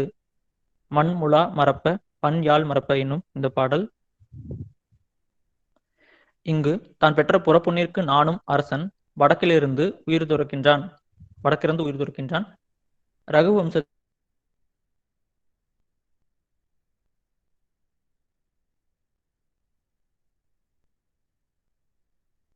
நன்மைக்காக அரசன் அதற்கு ஒப்பாக சுட்டப்பட்டுள்ளது. 3.37 மன்னன் தனது மகனின் துணையினால் சூரியன் இலையுதிர் காலத்தில் துணைக்கு கொண்டார் போல வலிமையுடையவனாக சித்தரிக்கப்படுகின்றான். 5.13 வரும் புலவர், நீ மன்னனாக இருக்கும்போது உனது மக்களுக்கு எவ்வாறு துன்பம் நேரும்? சூரியன் ஒளிரும் போது இருளினால் மக்கள் பார்வையை தடுக்க முடியுமா என கேள்வி எழுப்புகிறார். 8.3 சுழியத்தில் தனது 3 கடன்களையும் முடித்துவிட்ட அஜா மன்னன் மேகங்களால் மறைக்கப்படும் சூரியனுக்கு ஒப்பாக சுட்டப்படுகின்றான். இவற்றினை புறநானூறு 8வது பாடலோடு ஒப்பிட முடியும். வையம் காவலர் வழிமொழிந்து ஒழுக என்னும் பாடல். இங்கு சுட்டப்பெற்ற எடுத்துக்காட்டுகளின் வழி இதனை ஒத்த இன்னும் பலவற்றை சுட்டலாம். தமிழ் இலக்கிய மரபிலும் காளிதாசர் மரபிலும் மன்னனின் புனித ஆற்றல் வானியல் சார்ந்த படிமங்களாக சுட்டப்படுகின்றன என்பதனை அறிய முடிகின்றது. இந்த குறியீடுகளும் இக்கருத்தாக்கங்களும் எவ்வாறு தோற்றம் பெற்றன என ஆராய புகுந்தால் அவை சந்தேகத்திற்கு இடமின்றி தனித்துவம் வாய்ந்த தற்கால பெருங்கற்கால பண்பாட்டிலிருந்தே தோன்றியிருக்கும் என்று என்னால் கொள்ள முடிகின்றது. இவற்றினை காப்பிய காலத்திற்கு முன்பான சமஸ்கிருத இலக்கியத்திலோ அல்லது காப்பிய இலக்கியத்திலோ காண முடிவதில்லை. ஏதேனும் ஒரு சில இடங்களில் விகாரமாக இக்கூறுகள் அமைவதனை காண முடிகின்றது. இவற்றின் வாயிலாக காளிதாசர் மற்றும் தமிழ் மரபுகளில் வெளிப்படும் இக்குறியீடுகளின் கலை நயத்தினையும் முழுமைத்தன்மையினையும் உணரலாம். தென்னிந்திய பண்பாட்டில் மன்னனே புனித ஆற்றல் நிறைந்தவனாகவும் ஒட்டுமொத்த சமூகத்தினையும் மையமிட்டவனாகவும் சித்தரிக்கப்படுகின்றான். ஒட்டுமொத்த சமூகத்தையும் ஒருவேளை மன்னனின் ஆற்றல் பொய்க்குமானால் மழை பெய்யாது, பஞ்சம் முதலிய இயற்கை பேரிடர்கள் நேரிடும் என தென்னக மக்கள் கருதினர். இது முற்றிலும் இயல்பாக அமைந்தமையினால் மன்னன் காலவாரியான வானியல் மாற்றங்களோடு ஒப்பிடப்பட்டான். சூரியனைப் போலவும் மழையினைப் போலவும் அவற்றின் வருகையினை தனது நடத்தையினால் கட்டமைப்பவனாகவும் கருதப்பட்டான். இதுவே வடபகுதியில் இயற்கை அமைப்பு கால அடிப்படையில் ஒழுங்காக செயல்பட பிராமணர்கள் மேற்கொள்ளும் தானங்களும் இதர சடங்குகளுமே காரணம் என கருதினர். மன்னனால் இவை நடப்பதாக கருதவில்லை.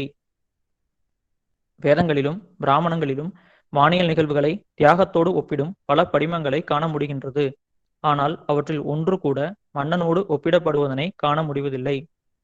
காளிதாசரின் படைப்புகளிலும் தென்னிந்திய கூறுகள் முழுமையாக ஏற்றுக்கொள்ளப்படவில்லை. இங்கு அவர் உண்மையில் வாழ்ந்த மன்னர்களை சுட்டுவதில்லை, தொன்மங்களோடு தொடர்புடையவர்களையே சுட்டுகின்றார். பிற்கால சமஸ்கிருதத்தில் மன்னனை சுட்ட பயன்படுத்தப்படும் வானியல் சார்ந்த படிமக்கூறுகள் தமிழைப் போலவே அமைகின்றன. வானியல் மற்றும் இயற்கை படிமங்களை கொண்டமையும் பாடல்கள் குமார சம்பவத்தில் புனிதத்தன்மை உடையதாகவும் காதலை பாடுவதாகவும் அமைகின்றன. தமிழைப் போலல்லாது இங்கு தலைவியான பார்வதி தனது தலைவனான சிவனோடு சேர்வதனால் மட்டுமே கிடைக்கக்கூடிய தெய்வீக முழுமைத்தன்மையினை சுட்டுகின்றாள். சான்றாக 5.61 பார்வதியின் தோழி ஒரு முனிவரிடம், வறட்சியால் காய்ந்து கிடக்கும் நிலம் செழிக்க வரும் இந்திரனைப் போல பார்வதியுடன் சேர சிவன் எப்போது வருவான் என எனக்கு தெரியவில்லை என்கிறாள். இதனை தலைவன் கூற்றாய் அமையும் குறுந்தொகை 131வது பாடலோடு ஒப்பிட முடியும். ஆடமை புரையும் வனப்பிற் பனைத்தோல் என்னும் பாடல் குமார சம்பவத்தில் சிவன் பார்வதி ஆகியோரின் திருமணத்தின் போது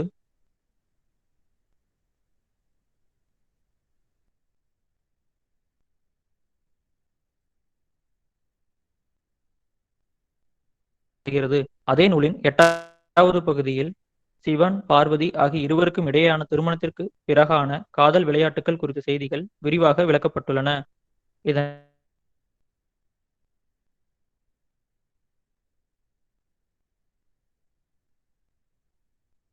136வது பாடலோடும் ஒப்பெனி வெண்சோறு என்னும் பாடல் தமிழ் சமஸ்கிருதம் ஆகிய இரண்டிலும் அமையும் இத்தகைய அகப்பாடல்கள் இயற்கை மற்றும் வானியல் கூறுகள் ஒப்புமைக்கான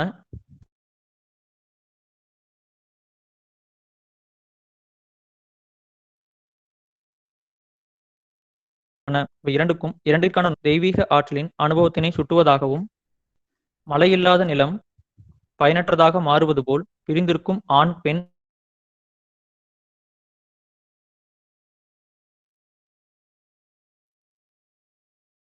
வளமையினை சுட்டுவதாகவும் அமைந்தாலும் இப்பாடல்கள் இணையரின் காமம் சார்ந்த நடத்தைகளின் விவரிப்பு அல்லது கருத்துரைகளையே முன்வைப்பதாக அமைகின்றன.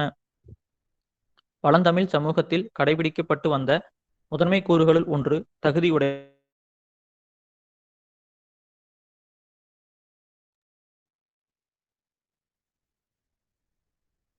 அத்தோடு அவனது தகுதி என்பது வலுப்படுத்தக்கூடியதும் மீட்டுருவாக்கம் செய்யதும் ஆகும்.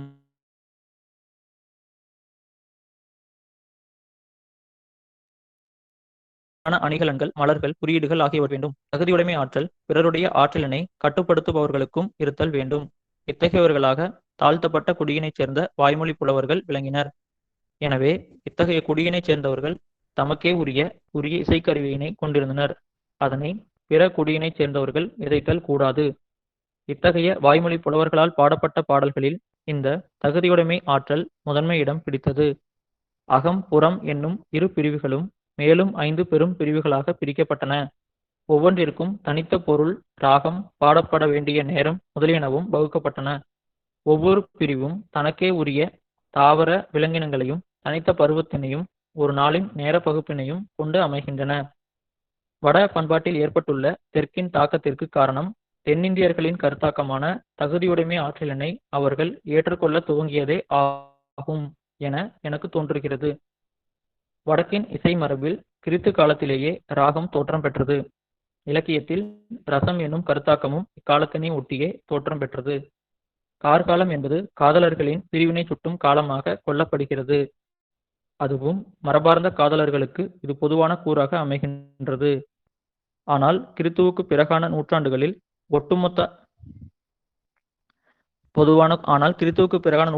ஒட்டுமொத்த வட இந்திய உலகம் அது இலக்கியத்துறையில் ஆழ்ந்த புலமை பெற்றிருந்த போதும் தென்னிந்திய கருத்தாக்கமான தகுதியுடைமை ஆற்றல் என்பதன் ஆதிக்கத்திற்கு உள்ளாயின என்பது இங்கு மிக முதன்மையானதாக சுட்டத்தக்க ஒன்றாகும். வான்மீகி ராமாயணத்தில் குடும்பத்தில் உள்ள ஒவ்வொரு பாத்திரத்தின் தகுதி பொருத்தமும் விளக்கி கூறப்பட்டுள்ளன. குமார சம்பவம், மேகதூதம் ஆகியவற்றில் ஆண் பெண் இருவருக்குமான முழுமையான பொருத்தப்பாட்டு உறவு முறைகள் சுட்டப்பெற்றுள்ளன. காளிதாசருக்கு பிறகான நூற்றாண்டுகளில் இத்தகுதியுடைமை கருத்தாக்கம் வலுப்பெற்றது. அதுவே இலக்கியங்களின் மரபார்ந்த கட்டமைப்புக்கு காரணமாக அமைந்தது. காவியம் அல்லது நாடகம் என்பது பல்வேறு பகுதிகளையும் பல்வேறு கூறுகளையும் கொண்டதாக அமைதல் வேண்டும். இந்த வகைப்பாட்டின்படி ஒவ்வொரு மனிதனும் நேர்மையான முன்பு சுட்டப்பட்டுள்ள வழியிலேயே செயல்பட வேண்டும் என்பதனை இக்கருத்தாக்கத்தின் அடிப்படையில் நெறிப்படுத்துதல் என்பதே இடைக்கால இந்தியாவின் பண்பாக அமைந்தது என்பதனை இது தெளிவாக வரையறுக்கின்றது. இந்த மனோபாவத்தின் ஒரு சில பகுதிகள் பழமையான ஆரியர்களின் காலத்திலிருந்தே தொடர்ந்து வருகின்றன என்பதும் ஐயமற்ற ஒன்றாகும். அங்கு பிராமணர்கள் மேற்கொள்ளும் வேள்வி தியாகங்கள் மிகச் சிறியவற்றிற்கும் அதிக கவனம் கொடுத்து நடத்தப்பட வேண்டியதாய் இருந்தன.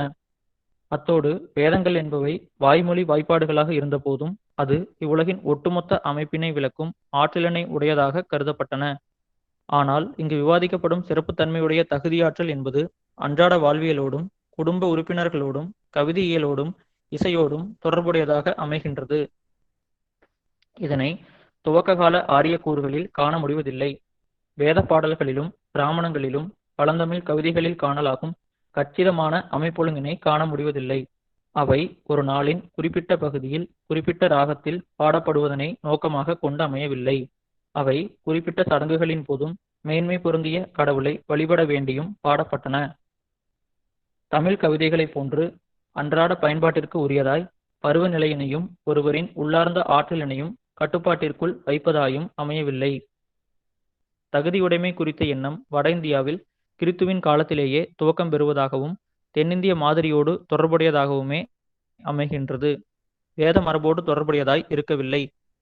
பெண் முதன்மையான சடங்குகளின் போது மட்டுமல்லாது எல்லா காலங்களிலுமே கற்புடையவளாக இருத்தல் வேண்டும் என்பது வலியுறுத்தப்படுகிறது. கணவனை இழந்த பெண் துக்கம் கடைபிடிக்கப்படும் காலங்களில் மட்டுமல்லாது தனது எஞ்சிய வாழ்நாள் முழுவதும் சுய நிந்தனைகளை கடைபிடிக்க வேண்டும். ஒருவர்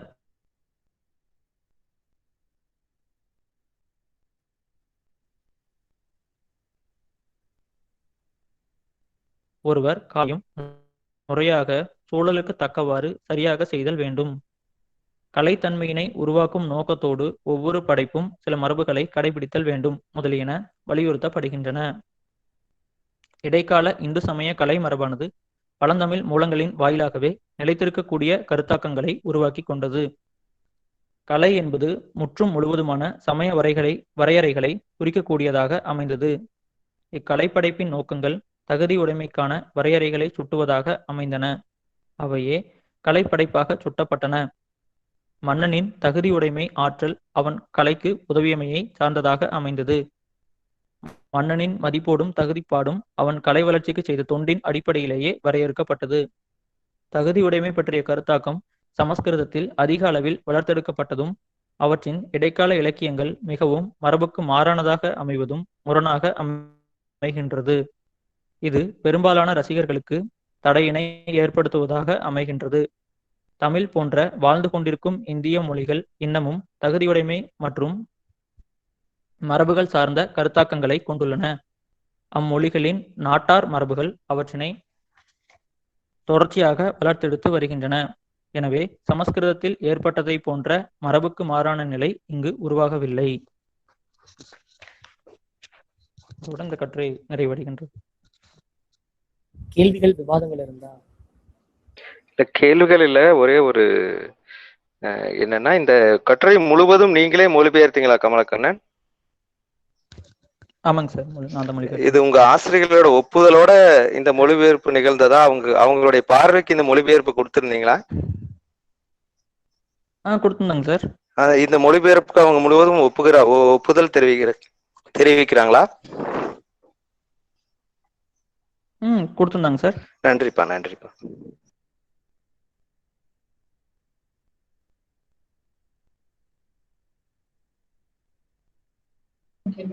பிரகாஷ், உங்க வினாக்கான காரணத்தை சொன்னீங்கன்னா பரவாயில்ல.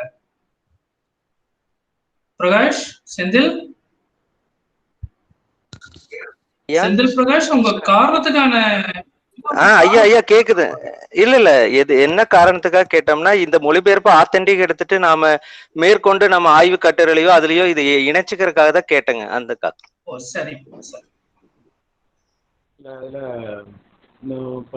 கமலக்கண்ணன் சொல்லுங்க சார்.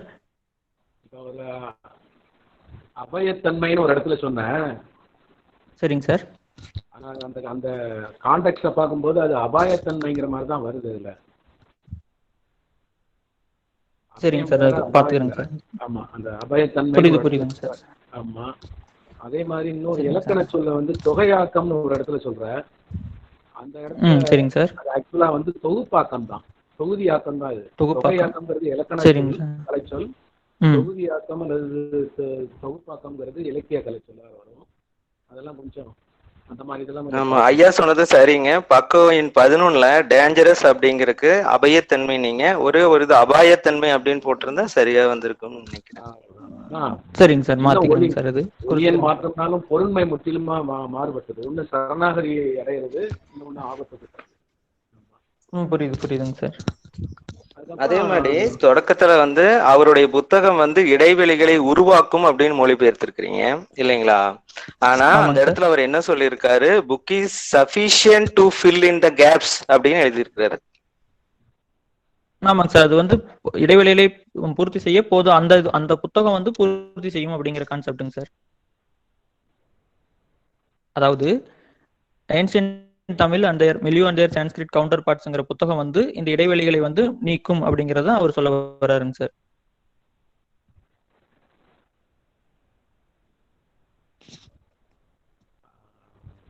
சார், தமிழ் சங்க இலக்கியத்தினுடைய தாக்கம் மரபு சமஸ்கிருதத்துக்கு போனது மாதிரியான ஒரு கோட்பாட்டோட போயிட்டே இருக்காரு இல்லையா? ஆமாங்க சார். ஆனா அவர் இல்லஸ்ட்ரேஷன்ஸ் கொடுக்கும்போது பார்த்தா, அதாவது அந்த சான்றுகள் எடுத்துக்காட்டுகள் ஒப்பீடுகளை பண்ணிட்டு போகும்போதே பார்த்தா, முதல்ல சமஸ்கிருதத்தை சொல்லி அதுக்கப்புறமா அதுக்குள்ள பொருத்தி காட்டுறாரு தமிழை. அது கொஞ்சம் ஆமாங்க சார், அந்த மாதிரி பொருத்தி முதல்ல வந்து வெவ்வேறு சமஸ்கிருத மொழி தான் காட்டுறாரு, அப்புறம் தான் தமிழுக்கு சான்று காட்டுறாரு. ஆமா, கட்டுரையோட நோக்கம் என்னன்னா தகுதி ஆற்றல் உள்ளது. ஆமாங்க சார், அதை மெய்ப்பிக்கிறதுக்காக சொல்றாரு. அது ஏன்னா இது சைக்காலஜி. மேலை நாட்டு அறிஞர்கள் எல்லாருக்குமே வந்து மனசுக்குள்ள முக்கியமா இடம் பெற்று நிக்கிறது எல்லாமே சமஸ்கிருதமும் அதை சார்ந்த இலக்கியம் தான். ஆமா, சரிங்க சார்.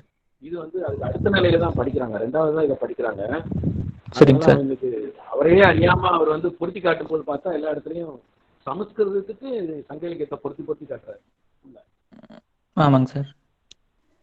இதை நீங்க உங்களுடைய இது வரும்போது பின்னாடி சரணாய்வு அதுல விமர்சனம் எதுவும் பண்ணும்போது கவனத்தில் வச்சுட்டா நல்லா இருக்கும். சரிங்க சார், பயன்படுத்திக்கிறேங்க சார். ஒரு சில இடத்துல நீங்க மொழிபெயர்க்கும் போது உங்களோட வசதிக்கு தகுந்த மாதிரி நிறைய வார்த்தைகளை மொழிபெயர்க்காம விட்டுட்டு போயிட்டீங்க.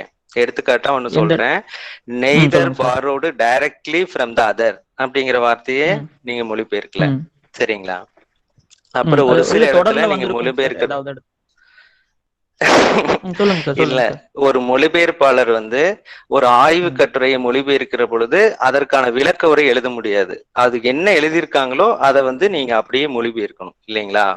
உங்களுக்கு தேவையான இடங்கள்ல மொழிபெயர்த்துட்டு தேவையில்லாத இடங்கள்ல விட முடியாது. அது ஒரு சில சின்ன சின்ன பிழைகள், அதை மாத்திக்கலாம், சரிங்களா? அதே மாதிரி பக்க எண் 10ல வந்து அவுட் ஆஃப் கண்ட்ரோல் அப்படிங்கறத வந்து நீங்க சரியா மொழிபெயர்க்கல.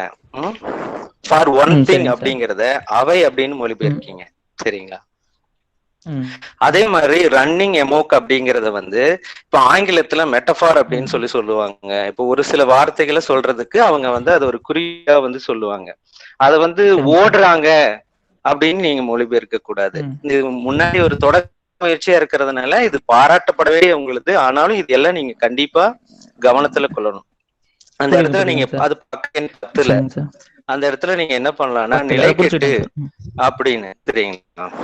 அப்புறம் வந்து என்னன்னா ஹையர் காஸ்ட் அப்படிங்கிற இடத்துலயும் அப்புறம் வித் திஸ் ஓன் ஃபங்க்ஷன் அப்படி பேஜ் நம்பர் 12ல இருக்கக்கூடியதும், அப்புறம் கேம்ப் அப்படிங்கிறதுக்கு போர் படை அப்படின்னு மொழிபெயர்க்கிறீங்க, சரிங்களா? இதெல்லாம் வந்து கொஞ்சம் கொஞ்சம் சீர்படுத்தணும்னா நம்மளது ஒரு மொழிபெயர்ப்பா அமையக்கூடும். அப்புறம் ஒரு சில இடத்துல என்ன பண்றீங்கன்னா வார்த்தையை மொழிபெயர்க்காம விளக்கப்படுத்துறீங்க, ஒரு பொழிப்புரை நிகழ்த்துறீங்க. எடுத்துக்காட்டா பக்க எண் 20ல டிராவலர் அப்படிங்கறத பயணத்தை மேற்கொள்ளுபவர் அப்படின்னு சொல்றீங்க. அது பயணினே சொல்லிடலாம்ல, இல்ல வேற ஏதாவது ஒரு தகுந்த வார்த்தைகள் ஆசிரியர் கேட்டிருந்தா அவங்க சொல்லியிருப்பாங்க இல்லைங்களா? புரியுதுங்க சார். இந்த மாதிரி வந்து அதாவது இந்த மொழிபெயர்ப்பு இந்த ஆய்வு கட்டுரையை வந்து நம்ம முன்னாடி படிச்சுக்கிட்டு உங்களோட மொழிபெயர்ப்பை நீங்க சொல்றத எனக்கு சிலது விட்டு தான் கேட்டுச்சு, அதனால எனக்கு உறுதியா சொல்ல முடியல. ஆனா அந்த கருத்து அப்படியே வந்து சேரல நமக்கு. நீங்க என்ன பண்ணிட்டீங்கன்னா ஒரு சில இடத்துல நீங்க ஒரு பொழிப்புரை மாதிரி உங்களோட மொழிபெயர்ப்பை அமைச்சுக்கிட்டீங்க. சரிங்களா? இன்னொரு கருத்து இருக்கு. இப்போ சோர்ஸ் லாங்குவேஜ், டார்கெட் லாங்குவேஜ்னு 2 சொல்லுவாங்க இல்லைங்களா? அப்போ நீங்க எந்த மொழியில மொழிபெயர்க்கிறீங்களோ அந்த மொழியில் உங்களுக்கான புலமை எவ்வளவு இருக்கிறது அப்படிங்கிறது இருக்குது இல்லைங்களா? இப்போ ஆங்கிலம் உங்களுக்கு நல்லா எழுத படிக்க தெரியுமா? சரிங்க சார். நல்லா எழுத புரிஞ்சுக்க முடியும் இல்லைங்களா? அவங்களுடைய கல்ச்சரல் கான்டெக்ட்ல அதை புரிஞ்சுக்க முடியும். அப்படிதானேங்க?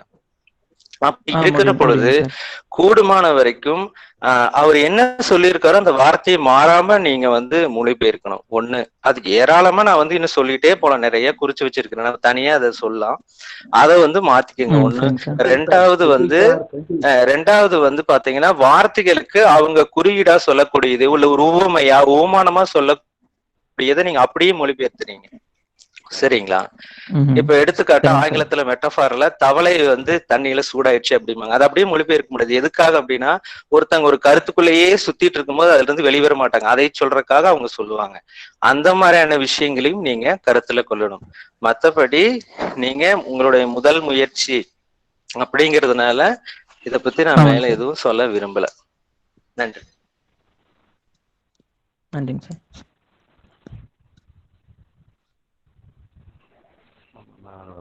கருத்து பகுதியில ஒரு கேள்வி வந்திருக்கு. தகுதி என்ற பதத்திற்கு ஹார்டு பயன்படுத்திய ஆங்கில சொல் என்ன? தகுதி உடைமை. தகுதி உடைமை அது எடுக்கணும். ஒரே பாத்துறேன்.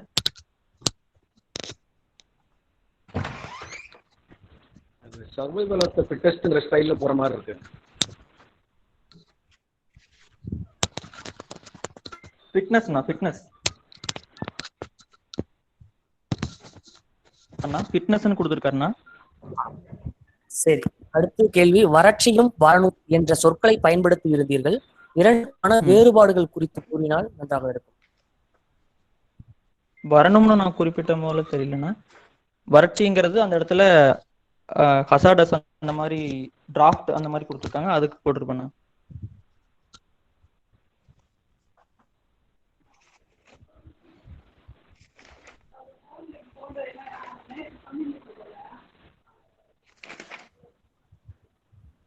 கேள்விகள் அல்லது விவாதங்கள் இருந்தா நம்ம கேட்கலாம். இன்னொன்னு சொல்ல மறந்துட்டேன். அது சட்ட சாயின்னு சொன்னீங்களே, அது சட்ட சாயா இல்ல சொத்த சோயா? அது யாராவது சமஸ்கிருத இல்ல அவங்க கொடுத்திருக்கிறது சரி, அது ஒரு சமஸ்கிருத வார்த்தை. அதை அப்படித்தான் ப்ரொனவுன்ஸ் பண்ணுவாங்களா, அப்படித்தான் உச்சரிப்பாங்களா அப்படின்னு உங்க ஆசிரியர்கள் அவங்க கிட்ட கன்ஃபார்ம் பண்ணிட்டீங்களா? இப்படிதான் உச்சரிப்பாங்களா அதையே? சுந்தர்காளி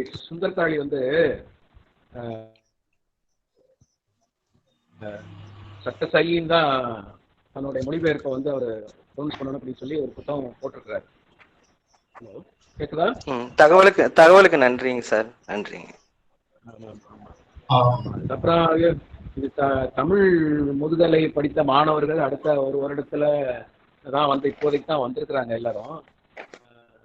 இவங்கள்ட்ட எதிர்பார்க்கறது நாம லிட்ரலா டைரக்ட் கம்ப்ளீட் ஃபிட்டிங் டிரான்ஸ்லேஷன்லாம் உடனே எதிர்பார்க்க முடியாது. அநேகமா பேராசிரியர்கள் இதில் இருக்கக்கூடிய குறைகள் எல்லாம் தெரிஞ்சாலும் அநேகமாக மேலும் மேலும் செம்மையுடைய கட்டுரையாக வர்றதுக்கு வழிவகை செய்கிற மாதிரி உற்சாகப்படுத்துவாங்கன்னு நான் நம்புகிறேன். ஏன்னா அவர்களுக்கு ஆங்கில புலமை இருந்துட்டு இனிமேல் மொழிபெயர்க்கணும் அப்படின்னா அதுக்கே ரொம்ப காலம் ஆகிடும். ஆங்கில புலமையை வளர்த்து செஞ்சு பண்ணுறதுங்கிறது சூழலை பயன்படுத்தி நாம் கொஞ்சம் கொஞ்சமாக போக வேண்டியதான். இல்லைங்க சார், அந்த கருத்தை கண்டிப்பா ஏத்துக்க முடியாது. என்ன காரணம்னா மொழிபெயர்ப்புல ஈடுபடுறவங்கிறது வேற, நம்ம படிச்சு தெரிஞ்சுக்கிறவங்க அப்படிங்கிறது வேற. நம்ம மொழிபெயர்ப்பியல் சொல்லி கொடுக்குற போதே என்ன சொல்லி கொடுக்குறோம்னா சோர்ஸ் லாங்குவேஜ், டார்கெட் லாங்குவேஜ் ரெண்டிலையும் நல்ல புலமை வேண்டும் தான் சொல்லி கொடுக்குறோம் இல்லைங்களா? அதை மொழிபெயர்த்து அவரே படிச்சுக்கிட்டாருன்னா வேற. ஓகேங்க சார், நன்றி நன்றி. என்ன பண்ணிருக்கலாம், இதை கட்டுரையாவே சொல்ல ஆரம்பிக்கலாம். ஆமா, அப்படி பண்ணிருக்கலாங்க சார். அவர் என்ன பண்ணாருன்னா இதை நான் மொழிபெயர்த்து சொல்றேன் அப்படின்னு சொல்றாரு. அதனாலதான் இந்த கேள்வியில அவர் கட்டுரையா வாசிச்சாருன்னா யாரும் எந்த கேள்வியும் எழுப்ப போறது இல்ல. தொடக்கத்துல கட்டுரைகளாவே அதோட செய்திகளை வச்சு ஒரு கட்டுரையா சொல்றது இன்னும் சிறப்பா இருக்கும். நீங்க சொல்ல வர்ற முறை அது நல்லதுதான். ஏன்னா இல்லாட்டி இதுவே சரின்னு ஆயிடும் மாணவர்களுக்கு. தான் மொழிபெயர்த்தது சரின்னு ஆயிடுச்சுன்னா நாளைக்கு தவறும் தவறுலாம் இருக்கும், பின்னாடி பெரிய பிரச்சனை எல்லாம் வரும். அது நல்ல ஒரு வேலிடான பாயிண்ட் தான் அந்த வகையில். கமலக்கண்ணன் சொல்லுங்க சார், கேட்குறேங்க சார். ஆமாம் சரிங்க சார். ஆமாம், இது மொழிபெயர்ப்பு முழுக்க மொழிபெயர்ப்புன்னு சொல்லணும்னா அப்புறம் அவர் செந்தில் சார் சொன்ன மாதிரி வந்து அதுவும் குறிப்பாக ஆய்வு கட்டுரைகளை எல்லாம் வரிக்கு வரி அப்படியே மொழிபெயர்க்க வேண்டியிருக்கும். அதில் ஆமாங்க சார். இந்த மாதிரி பார்க்கும்போது எல்லா விஷயங்களையும் உன்னிப்பாக கவனிக்கத்தான் செய்வாங்க. நிலையில என்ன பண்ணலாம் அப்படின்னா முழுமையாக உள்வாங்கி அதை தமிழ்ல என்ன சொல்லலாம், இந்த மாதிரி சொல்றாரு அப்படிங்கிறதையும் சொல்லலாம். மொழிபெயர்க்கிறதுங்கிறது நீங்க உங்க லெவலுக்கு இதை மொழிபெயர்த்து நமக்குள்ள அதை பரிசீலனை பண்ணி வச்சுக்கிறது நல்லது. அப்படியே பொதுவெளிக்கு வரும்போது நாம இன்னும் கொஞ்சம் கவனம் எடுத்துட்டா நல்லதா இருக்குன்னு நினைக்கிறேன். சரிங்க சார். தொடர்ந்து மொழிபெயர்க்க போறதா சொன்ன மாதிரி இருந்தது இல்லையா? ஆமாங்க சார், பண்ணலான்னு இருக்கேங்க சார். ஆமா ஆமா, அதனால இன்னும் கொஞ்சம் அவர் சொன்ன மாதிரியான சில கவனத்தில் எடுத்துக்கிறேங்க சார். ஆமா, இணைப்பு சொற்கள், அப்புறம் இடியம்ஸ், ஃப்ரேசஸ், கான்டெக்ட் வைஸா அது மாறுபடும். அவர் ஒரு பணத்துல சொன்னாருன்னா இப்ப ஃபிட்னஸ்ன்னு சொல்ற வார்த்தைக்கு தகுதி ஆற்றல் அப்படின்னு சொல்ல முடியுமான்னு எனக்கு தெரியல. பொருத்தப்பாடுன்னு சொல்லுவாங்க பொதுவா. சரிங்க சார். பொருத்தப்பாடு அது அந்த வகையில வேணா வரும். நான் நினைச்சது நம்ம சர்வைவல் ஆஃப் த ஃபிட்டஸ்ட் ஸ்டைல்ல சொல்லியிருப்பாரோன்னு நினச்சிக்கிட்டு நான் அதை நினைச்சேன். தகுதி ஆற்றல்லாம் பார்க்கணும், இந்த மாதிரி இதெல்லாம் பார்க்கணும். இல்ல, இதுக்கு உங்களுக்கு உதவியா இருக்கிறது வெற்றி இது காக்கை சிறகுல கோவை அரசு கலைக்கல்லூரியை சேர்ந்த செந்தில்குமார் ஐயா ஒரு கட்டுரை எழுதியிருக்கிறாரு. அவர் வந்து என்ன பண்ண KV சைலஜாவுடைய சூர்பனகை மொழிபெயர்ப்பை பத்தி முன்வைத்து அவர் வந்து ஒரு மொழிபெயர்ப்பு எப்படி நிகழ வேண்டும், நீங்க ஒரு மொழி அப்படிங்கிறத படிச்சீங்கன்னா உங்களுக்கு நீங்க அதை படிச்சுன்னா இன்னும் நீங்க ஒரு நல்ல ஒரு மொழிபெயர்ப்பாளரா வர்றதுக்கு உங்களுக்கு உதவக்கூடும்னு ஒரு கருத்தை நான் உங்களுக்கு சொல்றேன். சரிங்க சார், நன்றிங்க சார். காக்கை சிறகணில எழுதியிருக்கிறாங்க மொழிபெயர்ப்பு. குறிச்சுக்கிட்டேங்க சார். நன்றிப்பா. நன்றிங்க சார். செந்தில் பிரகாஷ் அவர்களுக்கு ஒரு செந்தில் சார் சொல்லுங்க. ஒரு கருத்து சொல்லலானுங்க.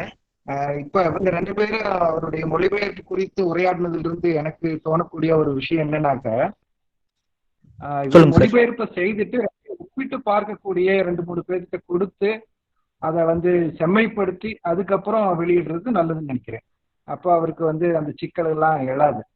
ஏன்னா அவர்னால தீர்க்க முடியாத சில அந்த பேசஸ் எல்லாம் வந்து மற்றவங்க வந்து பார்த்து கொடுப்பாங்க. அந்த மாதிரி 2-3 பேர்கிட்ட கொடுத்து அந்த மொழிபெயர்ப்பு கொடுத்து அதனுடைய செம்மைத்தன்மையை உறுதிப்படுத்திக்கிட்டு அதுக்கப்புறம் வெளியிடும் பொழுது அது சரியானதா ஓரளவுக்கு ஆகுது. முழுமையும் சரியான ஒரு மொழிபெயர்ப்புங்கிறது சாத்தியம் இல்லை, ஏன்னா அது ஒரு வாசக பிரதி தான்.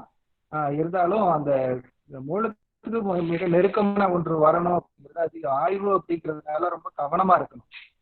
ஏன்னா அவரை பற்றி ஒரு புரிதல் மிகையா கூடாது, குறையா வந்துடக்கூடாது இல்லையா, முக்கியம். அதனால அந்த மாதிரியான ஒரு செயல்பாடு கண்ணன் நீங்க நிறைய நன்றிங்க சார். ஆனா இந்த கட்டுரை எடுத்துக்கிறேன் சார், இனிமேல் கொடுத்து பாத்துக்கிறேன். இவர் மொழிபெயர்ப்பு இந்த கட்டுரை ஏதாவது விவாதம் நடந்தா நல்லா இருக்கும்னு நான் ஆசைப்படுறேன். அதாவது அவருடைய கருத்து குறித்து விவாதங்கள் இதுக்குள்ள வந்தா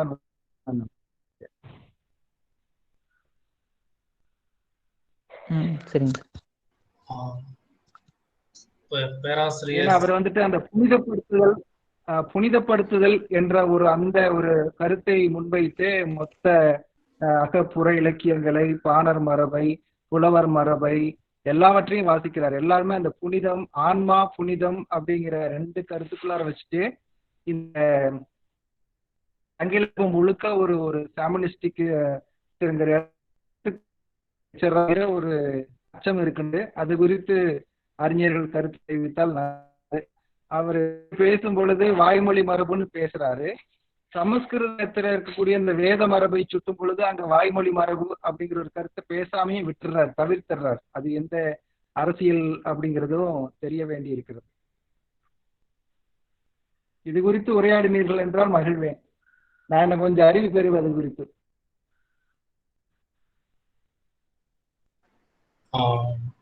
நண்பர்கள் சொன்ன கருத்து வழியாக ஒன்று, செந்தில் பிரகாஷ் கேட்ட வினாக்கள், இதுல கருத்துப்பிழை எதுவும் இருப்பதாக எனக்கு தெரியல. என்னால முடிந்த வரைக்கும் நான் பார்த்தேன். இந்த சொற்களுக்கு சொல் ஆங்கிலத்துல இருந்து தமிழுக்கு கொடுக்கறது எக்ஸலண்டா அல்லது 100 விழுக்காடு கொண்டுட்டு வர்றது, மொழிபெயர்ப்புனா என்னன்னு பாக்குறது பிரச்சனைக்குரியதா தான் இருக்குது.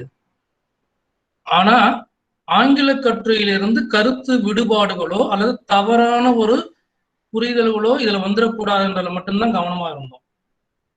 முதல் கருத்து அதுதான் ஒன்று. ரெண்டாவது, இந்த தம்பி முழுக்க முழுக்க ஆங்கில வழியிலேயே படித்து ஆங்கிலத்துல நல்ல புலமை வாய்ந்தவர். தமிழ் எடுத்து படிக்கின்றதுக்காகவே மீண்டும் தமிழை படித்து தமிழையும் பிழையாக எழுதுவதற்கு வந்தவர். அதனால அவருடைய மொழி புலமைங்கிறது ஒரு முதுகலை முடித்து எம்ஃபில் வந்திருக்கிற ஒரு மாணவர். அந்த நிலையில மற்ற தமிழ்துறை ஆய்வுகளோடு பார்க்கும்போது இவருடைய மொழி புலமை கூடுதலாகவே தான் எனக்குப்பட்டது. 2 செய்தி. 3, இதுக்கு கருத்துக்கு தான் நான் மிக மிக முக்கியத்துவம் கொடுத்தேன். இவங்க குறிப்பாக பயல் செந்தில் சார் கேட்கறது போல, எங்கேயோ ஒரு இடத்துல அவர் நழுவுறார், எங்கேயோ ஒரு இடத்துல அவர் எடுத்து பிடிக்கிறார். நாம வேதம் தொடர்பா பேசும்போது வாய்மொழி மரபுன்னு சொல்லும் போது ஆனா அந்த இடத்த விட்டுடுறார், பின்னால வர்றார்.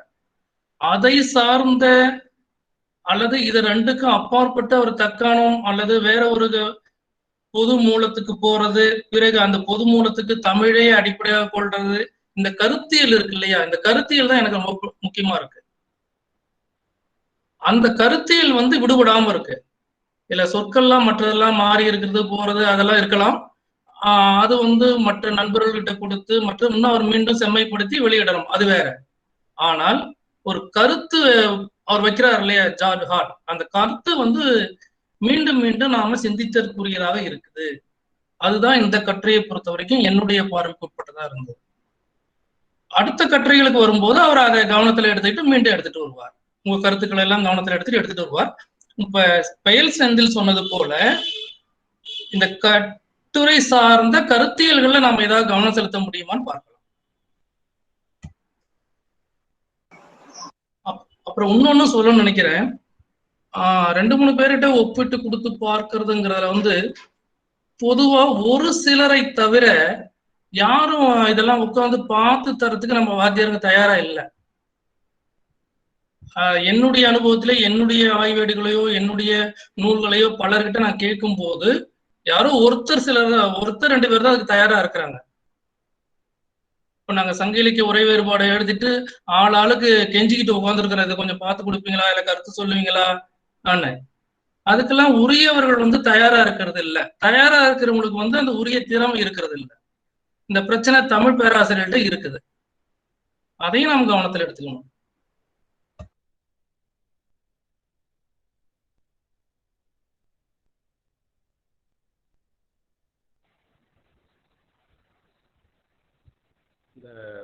சார் பேசலாம்.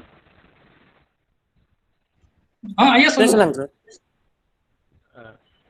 அது சொன்ன மாதிரி இந்த கட்டுரை வழியா ஒரு முரண் போக்கு ஒன்று இருக்குது. அவர் பெயர் செந்தில் தடுக்கு தகுந்த மாதிரி தமிழ் கண்டென்ட்டை பொறுத்த வரையில பார்த்தீங்கன்னா தொடக்க பக்கங்கள் நினைக்கிறேன் 10-11 பக்க வாக்கில் தம்பியோடைய கட்டுரையில் இருந்தது என்னன்னா, பாணர்கள் அல்லது தாழ்த்தப்பட்டவர்கள் அல்லது ஒடுக்கப்பட்டவர்கள் தான் இந்த வேதங்கள் மந்திரங்கள்லாம் மன்னர்களுக்காக ஓதி அவங்க நல்வாழ்க்கைக்காக ஓதுனாங்க அப்படிங்கிற மாதிரி பாட்டு. சார் எல்லாம் சொல்லுங்க, நான் மைக் ஆஃப் பண்ணிட்டு இருக்கேன். கேக்குறேன் சொல்லுங்க. கேட்கலையா? நீங்க பேசுறது கேக்குது, என்னுடைய மைக் ஆஃப் பண்ணிருக்கேன், நீங்க ப்ளீஸ் பேசுங்க.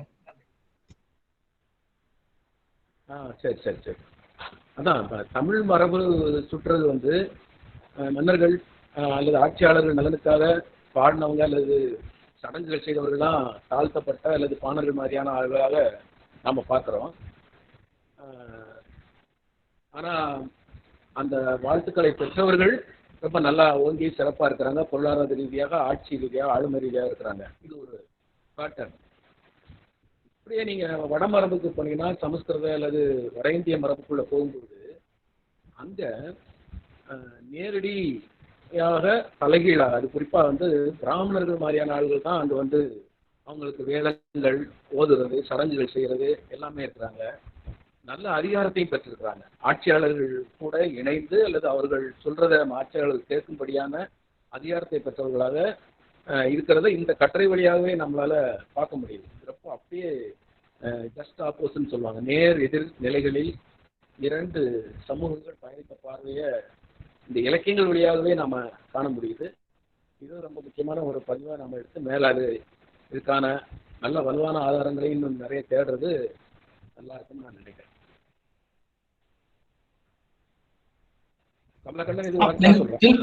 நீங்க சொல்றது சரிதான். அந்த அவங்களுடைய மன்னர்களோடு அவங்களுக்கு இருக்கிற தொடர்பும் இவர்களுக்கு இருக்கிற தொடர்பும் மிகப்பெரிய நிலையில வேறுபடுவதை அவரு அந்த நோக்கு நிலையில சொல்லலாம். அந்த கருத்தை அவர் சொல்லிட்டு போறாரு. ஆமா, தனித்தனியா இருக்குது. ஆனா இந்த முரண் ஒப்பீட்டை வந்து அவர் எங்கேயுமே தெளிவா வெளிப்படுத்தி கம்பேர் பண்ணல. ஆனா ரெண்டு விஷயமே இருக்கு, கட்டுரைக்குள்ள இருக்கு. ஆமா ஆமா ஆமா. வணக்கம் வணக்கம் கமலக்கண்ணன் அண்ணா. வணக்கம் கேக்குதுங்களா அண்ணா? சொல்லுங்க. இப்ப பேராசிரியர் நம்ம ஐயா சந்திரசேகரன் ஐயா சொல்லும் போதும் கூட சரி, உங்க கட்டுரையில பக்கம் வந்து 11 அந்த இடத்துல சொல்லும் போது கூட இந்த 3 தாழ்த்தப்பட்ட குடிகளும் சொல்றீங்க. இன்றைய காலகட்ட சூழல்ல தாழ்த்தப்பட்ட குடிகள் இடத்தில் சங்க இலக்கியங்கள் எடுத்து சொல்லப்படுகின்ற பாணன் அல்லது பறையன், கடமன், துறையன் இந்த 4 குடிகளுடைய எச்சங்கள் என்று காணப்படலாம். ஆனால் அந்த 3 அந்த பாணனையோ அல்லது பறையனையோ குடியனையோ கடமனையோ எப்படி நீங்க வந்து தாழ்த்தப்பட்ட குடிகளாக வரையறை செய்கிறீங்க? பேராசிரியர் ஐயா சந்திரசேகரன் ஐயா சொல்லும் போது கூட அது தாழ்த்தப்பட்ட குடிகள் தான் சொல்றாங்க. எப்படி அது நீங்க தாழ்த்தப்பட்ட குடி எதனோட அப்ப ஆதிக்க குடிகளாக அங்க எது இருந்திருக்கு?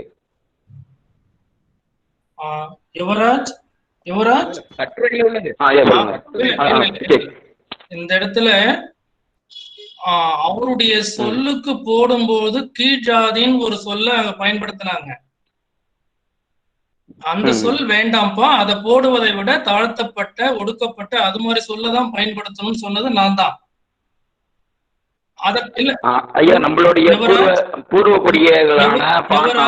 நீங்க கேட்ட கேள்வி பதில் சொல்லிட்டு இருக்கேன். அங்க வந்து எனக்கு அந்த கீழ் ஜாதின்னு சொல்லுகின்ற அந்த ஒரு அதற்கான ஆங்கில சொல்லையும் அடைப்புக்குள்ள போடுங்கன்னு பக்கத்துல சொல்லி இருக்கிறேன். ஒரு இடத்துல கொடுத்திருப்பாரு. அந்த சொல் தமிழ் சொல்லை பயன்படுத்துவதில் எங்களுக்கு உடன்பாடு கிடையாது. புரியுதுங்களா? அதனாலதான் இந்த சொல் போட்டோம். இந்த சொல் தவறாக இருக்குமே ஆனால் வேற ஒரு சொல்ல நம்ம பயன்படுத்திக்கலாம், அது ஒன்றும் பிரச்சனை இல்லை. ஆனால் என்னுடைய கேள்வி இன்றோடு ஒப்பிட்டு பார்க்கல. அந்த கட்டுரையின் நோக்கம் அது அல்ல. இது அவர் கற்றை எழுதல. அந்த கட்டுரையோட மொழிபெயர்ப்பு வரும்போது இந்த சொல்லை பயன்படுத்துங்கன்னு சொன்னது மட்டும் நான் தான்.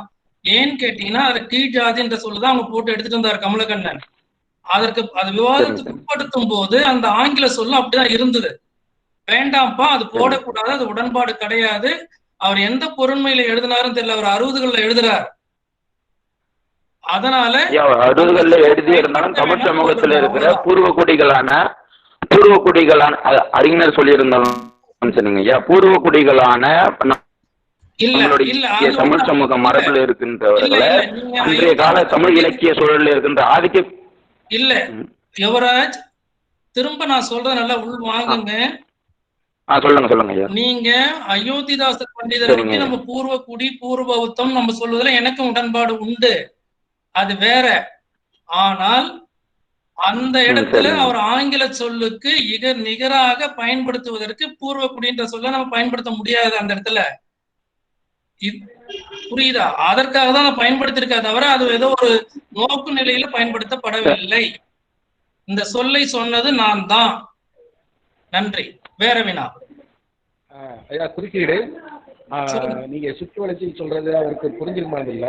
சிவராஜ், அந்த ஆங்கில மூலத்துல என்ன இருக்கு அப்படின்னு சொல்லுங்க, கேக்குதுங்க. அநேகமா கமலக்கண்ணன் என்னுடைய நினைவுல இருந்து நான் சொல்றேன், அந்த கட்டுரைகளை பார்த்த நினைவுல இருந்து சொல்றேன். அநேகமா லோவர் கேஸ்ட் தான் அவர் எழுதுவார், ஜார்ஜ் ஹார்ட்.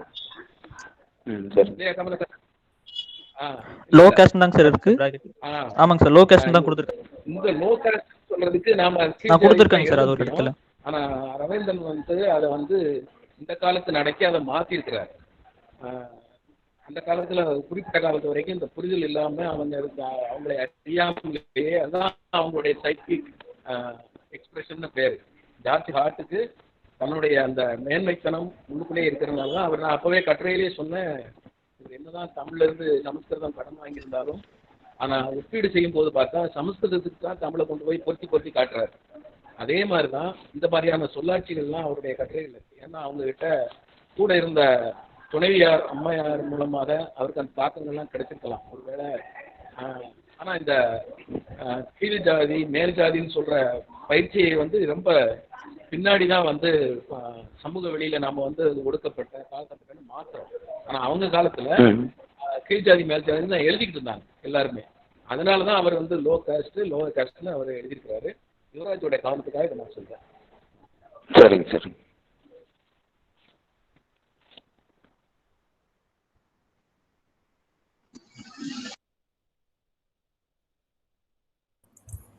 ஒரு கேள்விகள் விவாதங்கள் இருக்குன்னு செய்யலாம், இல்லைன்னா நேரம் நெடுது நேரம் ஆகிட்டு நம்ம நிறைவு செய்திடலாம். இல்ல, ஒரே ஒரு கேள்வி என்னன்னா, அவர் இந்த ஆய்வு கட்டுரை தொடக்கும் போது அவருடைய நோக்கமா general character of the relationship between Sanskrit and Tamil to suggest some of the consequences of the relationship அப்படின்னு வரையறுத்துட்டு இந்த ஆய்வு கட்டுரையை தொடங்குறாரு. சரிங்களா? இப்போ இதுல அவர் ஒப்புமைப்படுத்தி சமஸ்கிருதத்தை தமிழ் சங்க இலக்கியங்களையும் மெயினா காளிதாசனுடைய சாகுந்தலம் ரகுவம்சம் இந்த மாதிரி சமஸ்கிருத டெக்ஸ்டையும் அவர் வந்து ஒப்புமைப்படுத்தி சொல்லிட்டே போறாரு. சரிங்களா? இதுல அவர் 1976 இந்த கட்டுரை வந்து வெளியிடுறாங்க. இதே கருத்துல 43-44 வருடங்கள் கழிச்சும் இதே கருத்துல அவர் நிலைச்சு நிக்கிறாரு அப்படின்னு யாராவது அவருடைய ஆய்வு கட்டுரை தொடர்ந்து வாசிச்சீங்கன்னா நீங்க சொன்னீங்கன்னா நல்லா இருக்கும்.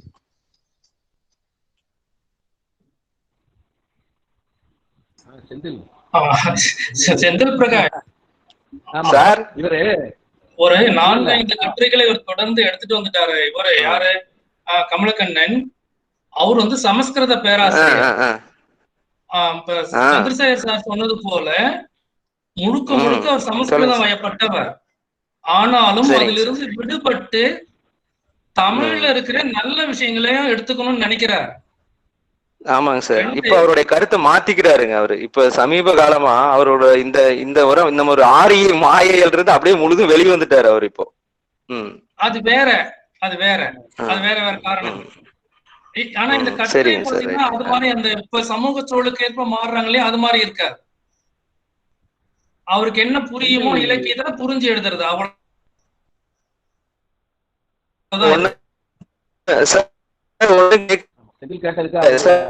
பிற்கால பதிவுங்கிறது இதுல இருக்குது. ரிலேஷன்ஷிப் பிட்வீன் தமிழ் அண்ட் சான்ஸ்கிரிட்னு சொல்லி பிரெஞ்சு இன்ஸ்டிடியூட் ஒன்று போட்டிருக்குது, ஒரு தொகுப்பு. டீப் ரிவர்ஸ் ஜார்ஜ் ஹார்ட்டோட கட்டுரை ஒன்று இருக்கு. அந்த கட்டுரையில வந்து அந்த கட்டுரையில வந்து இதுல இருக்கிற அளவை விட இன்னும் கொஞ்சம் நல்ல தமிழ்த்தனமாக பார்த்த ஒரு பார்வையா இருக்கும். உங்களுடைய சந்தோஷத்தை கண்டிப்பாங்க. அந்த கட்டுரையை பாரு, அது நல்ல பெரிய கட்டுரை. நன்றிங்க நினைவுபடுத்தலுக்கு நன்றி. அது ஆனந்த் இது பற்றிய கட்டுரை தான். அதுல அந்த நூல் பேர் வந்து deep reverse sir. Tamil and Sanskrit. அது வேற. ஓகே அது வேற. நான் சொல்றது இது ஒரு எடிட்டட் வால்யூம். கண்ணன் இவங்கெல்லாம் சேர்ந்து பிரெஞ்சு. ஆமா சார்.